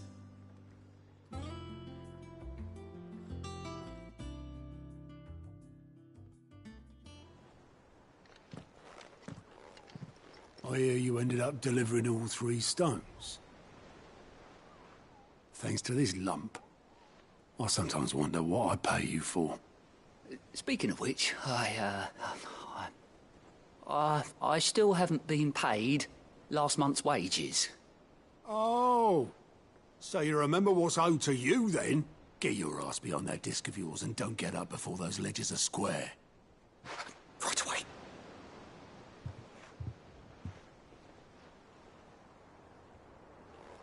I've seen that before. Yeah.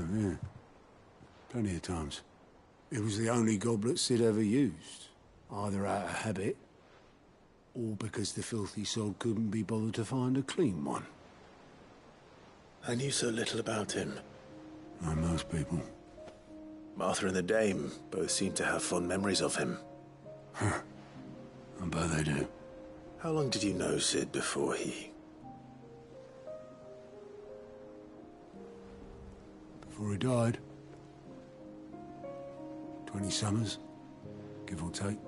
Back in the day, I was a purser on a trade ship, which is where I met him. He bought passage to... I forget where. And having nothing better to do on the long nights, we set up drinking island rum till the morning bell dragged me back to my duties.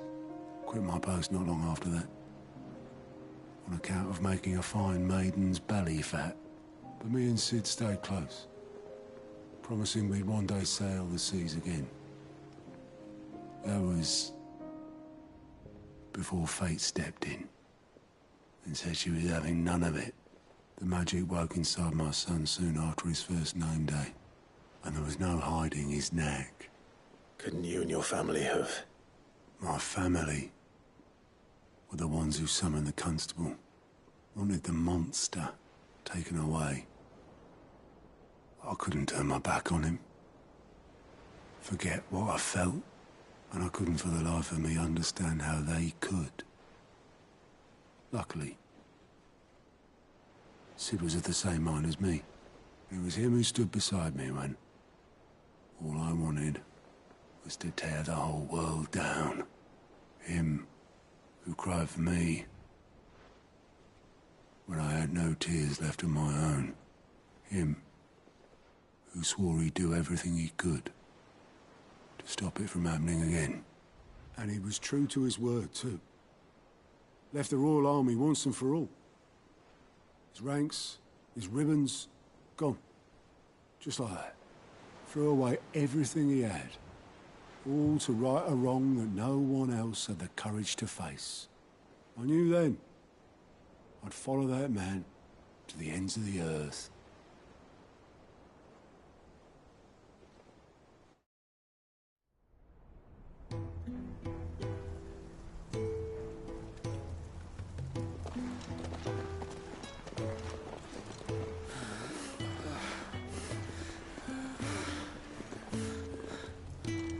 He was always too clever for his own good, was Sid.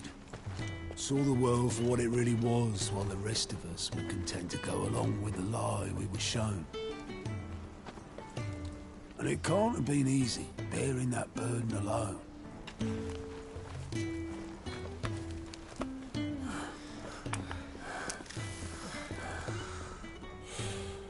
But he didn't let it stop him. He never lost faith in what he believed was right. And that gave us faith in him. Faith he'd steer us true. So I swore to myself that I'd always be right behind him, ready to catch the stubborn sod, if ever he should fall.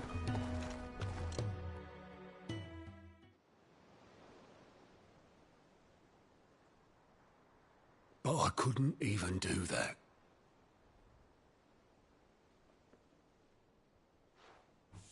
Ignore me. Just the ramblings of a tired old man. Leave that lot. I'll tidy it up in a bit.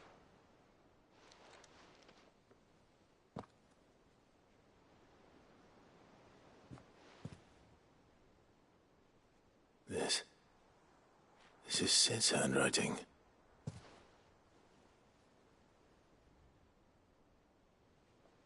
Dear Otto. I may be drunk, but I wanted you to know this place would be fucked without you. Love you, you grumpy old sod.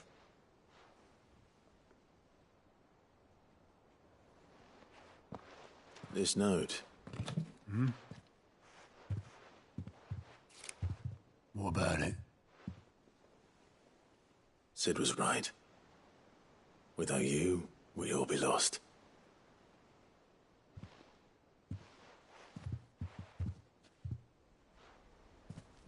He should have bloody well said so then. Just once. Before he went. But then, why would he? Him, or anyone? I'd only have told him to piss off.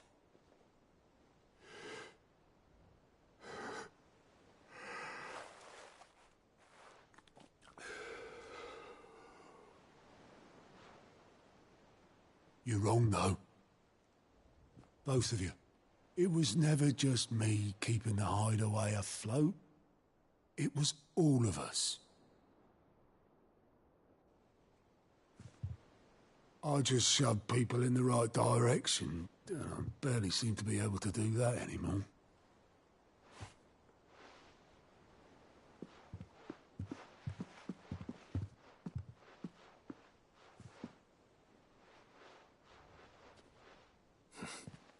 Would you rather goat were at the helm? Well, maybe I've got a few more years left in me. I'm going to hold you to that, Otto. Before you go, Sid would have wanted you to have this. But that's... This'll do me just fine.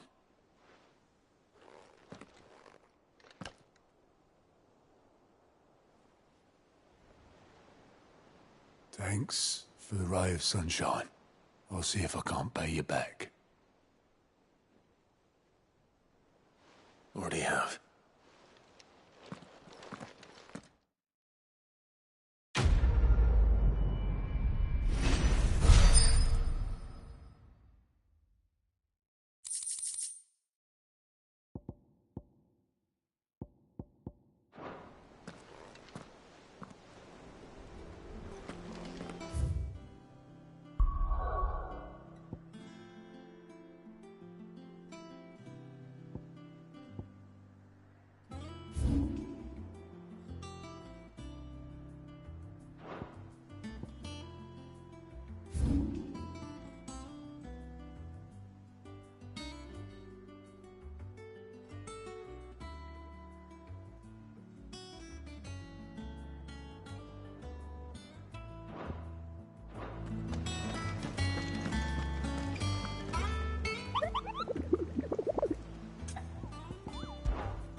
Ready, go?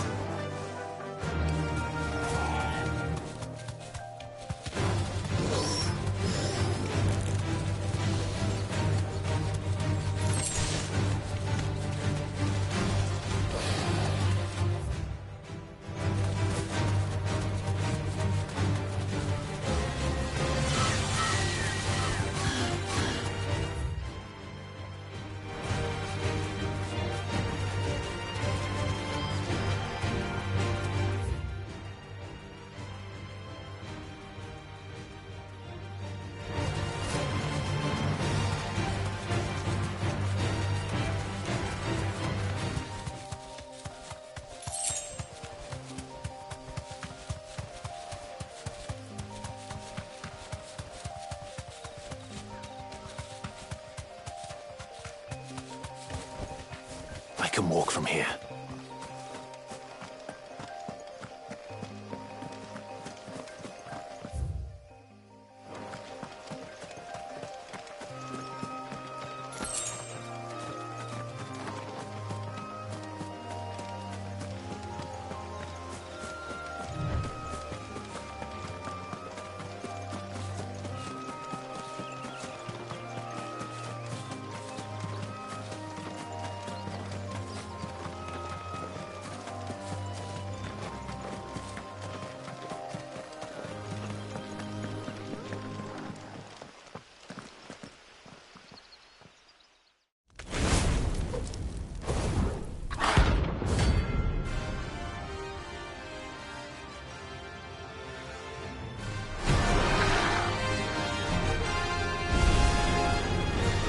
Here.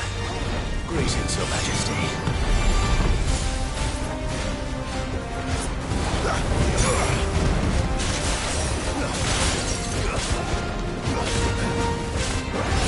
Slow.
Let's go.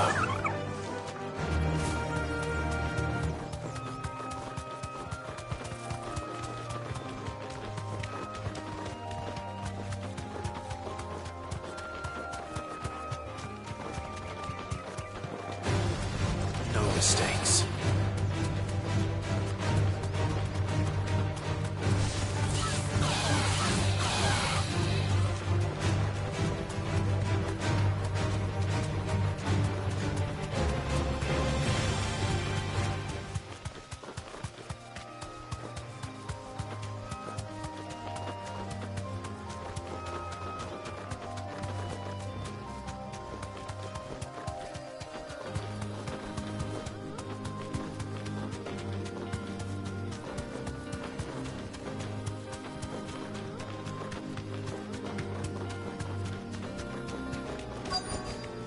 No need to ride from here.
Your reign is over.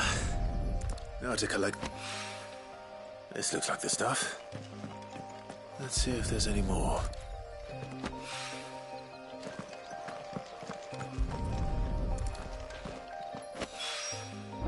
That should do it.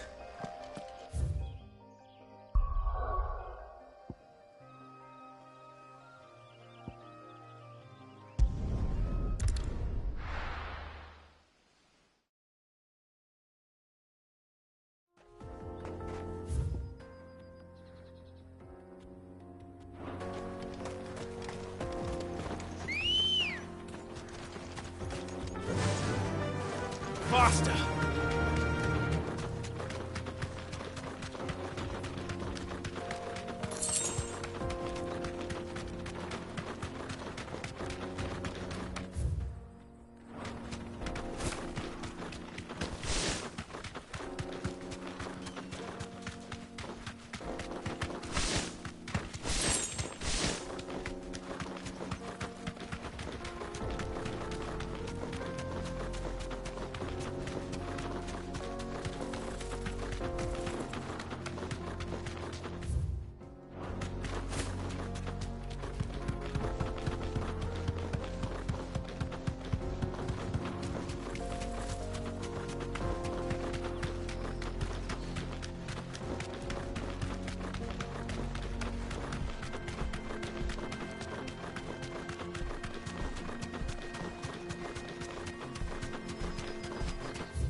Time to fight.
Don't get surrounded.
Time for the pack, is it?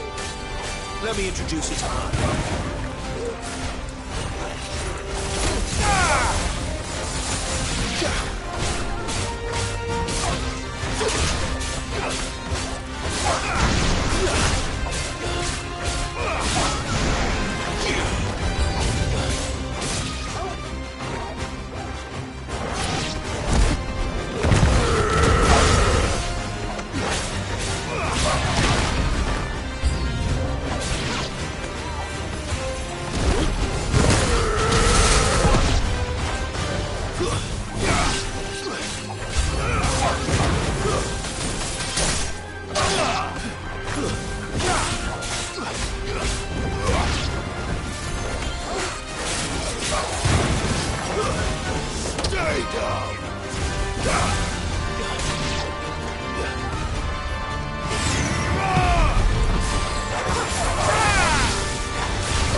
And then there was one.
That wasn't too bad, was it?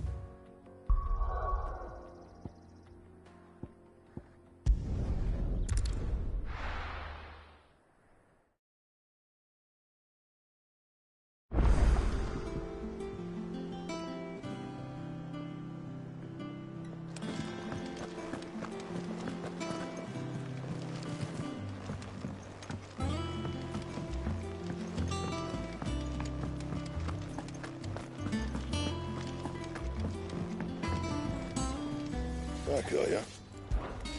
What do you want? No scratches, all right?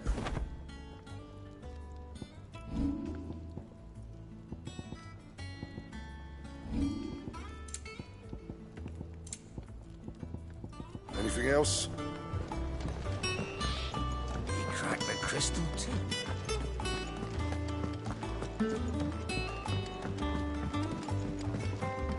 I don't know where Sid gets the energy.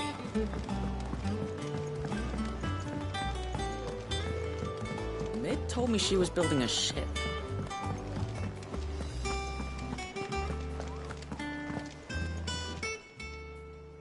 Oh, I wasn't expecting you back so soon. All yours. Best of luck out there, Sid. Fancy a look at the list, do you? Here you go.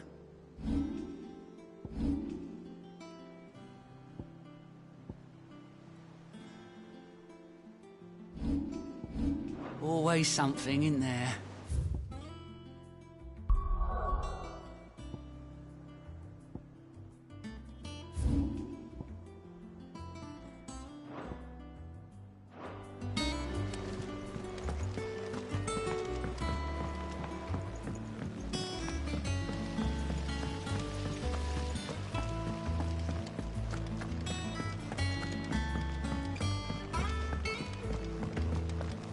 Think Mid might need some help,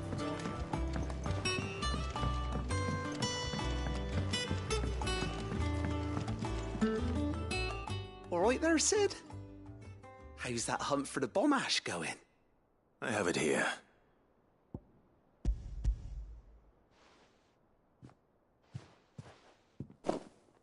That's the stuff.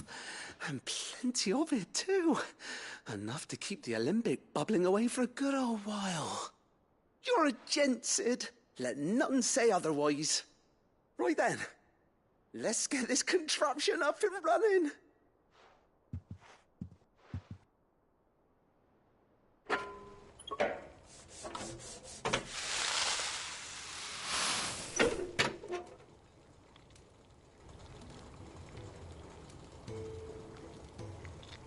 There we have it. The Telemon Alembic. And it works just like the chief said it would. Very impressive. Says the man who cut down a burning boulder. Speaking of which, I still haven't returned the favor. There's no need. The good it will do for the hideaway is reward enough. Don't be silly. Why don't you let me take a look at that bag of yours? The one you keep your potions in. Reckon I could work some magic on that. What kind of magic? Well, we happen to have isolated a substance in our test run of the Alembic that I reckon will make even the toughest leather supple as anything. Thought we might use it to breathe new life into old boots and the like. Save the hideaway a few gil. Ah, I reckon if we slap a bit on your bag, it'll loosen it up enough for you to squeeze in a bottle or two more. Well, it can't hurt to try, I suppose. That's the spirit. Leave it with me. I'll only be a mo.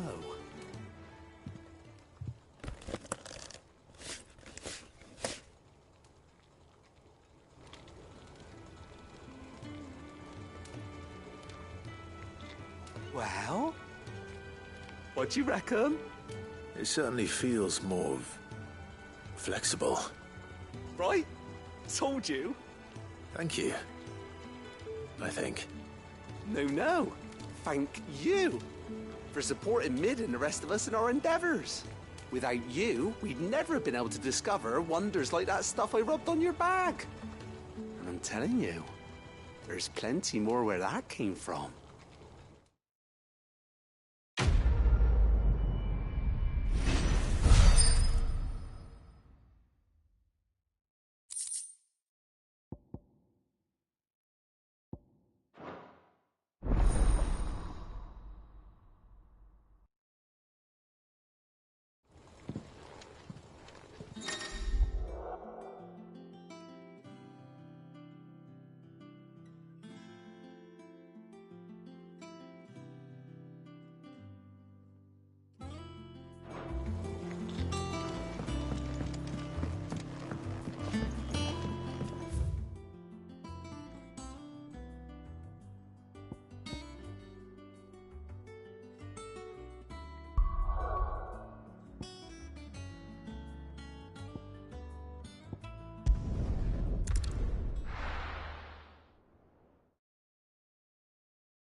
This used to be a trade route for merchants crossing the Scars, till the Republic laid a new road wide enough to let wagons pass, and all official traffic moved there. Leaving this one for those living outside the law. Indeed. I doubt we'll be the only outlaws on the trail today.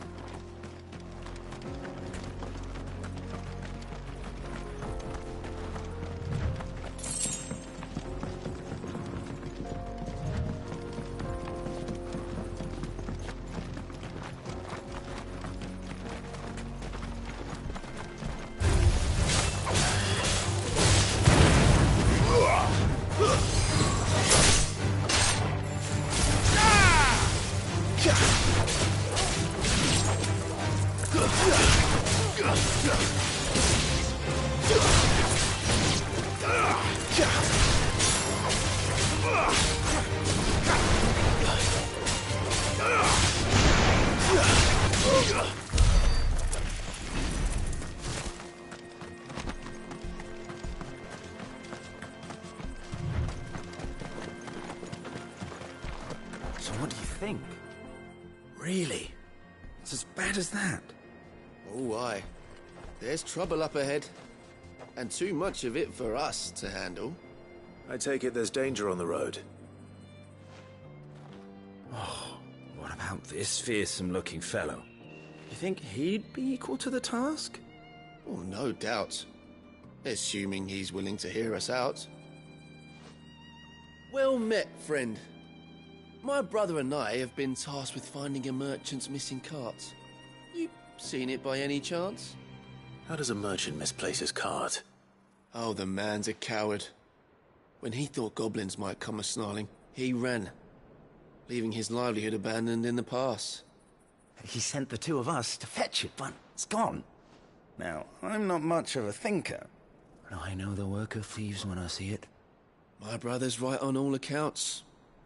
And by my estimation, the bastards are lying in wait just down the road. We may have seen our share of action, true, but we've not got the skill in arms to boldly brave an ambush. You, however, have the look of a man who needn't fear a band of backwater ruffians. What do you say? Will you help us out? Chances are they'll come for you either way. But if you promise to lend us a hand, at least you'll pocket a reward for your troubles. Well, if I'm going to have to deal with them anyway. You've clearly got a fine head on those broad shoulders. We're lucky you came along. Now, hoping to make a heavy purse in Boklad, our merchant friend loaded his cart with as much as it would carry. Reckon he won't be forking over the rest of our fee if we don't find those goods. So, while you're seeing to those bandits, You keep your eyes open. All right. Just don't expect me to drag the cart out of there myself. No. You can leave the cart to us. You just put an end to those bandits and point us in the right direction. You do that, we'll take care of the rest.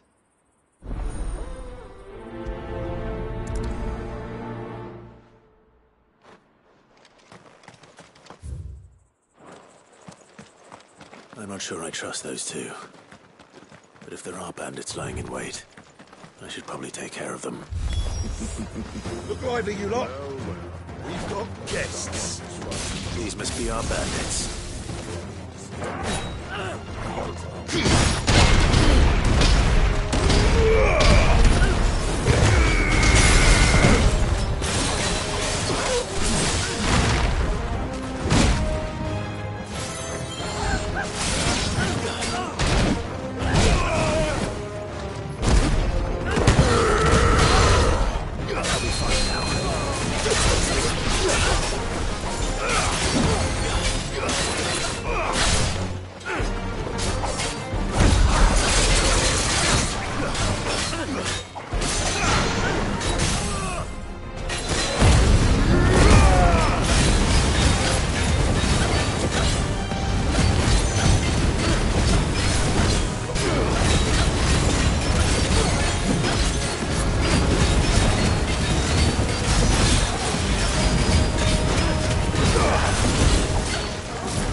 That's them dealt with. Now, where's that cart?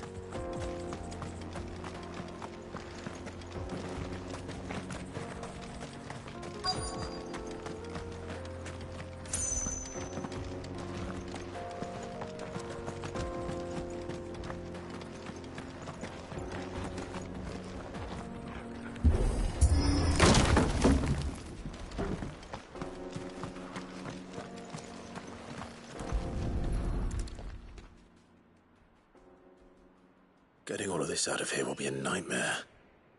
Seems we've found ourselves the right man for the job, wouldn't you say? Found the cart and didn't leave a single bastard breathing. Our merchant friend will be delighted. And how exactly will he be getting his goods out of here? You leave that to us. After all, it'd be wrong to make such a fine warrior haul cabbages to market. You've done your part. And that's all you need to worry about. Here.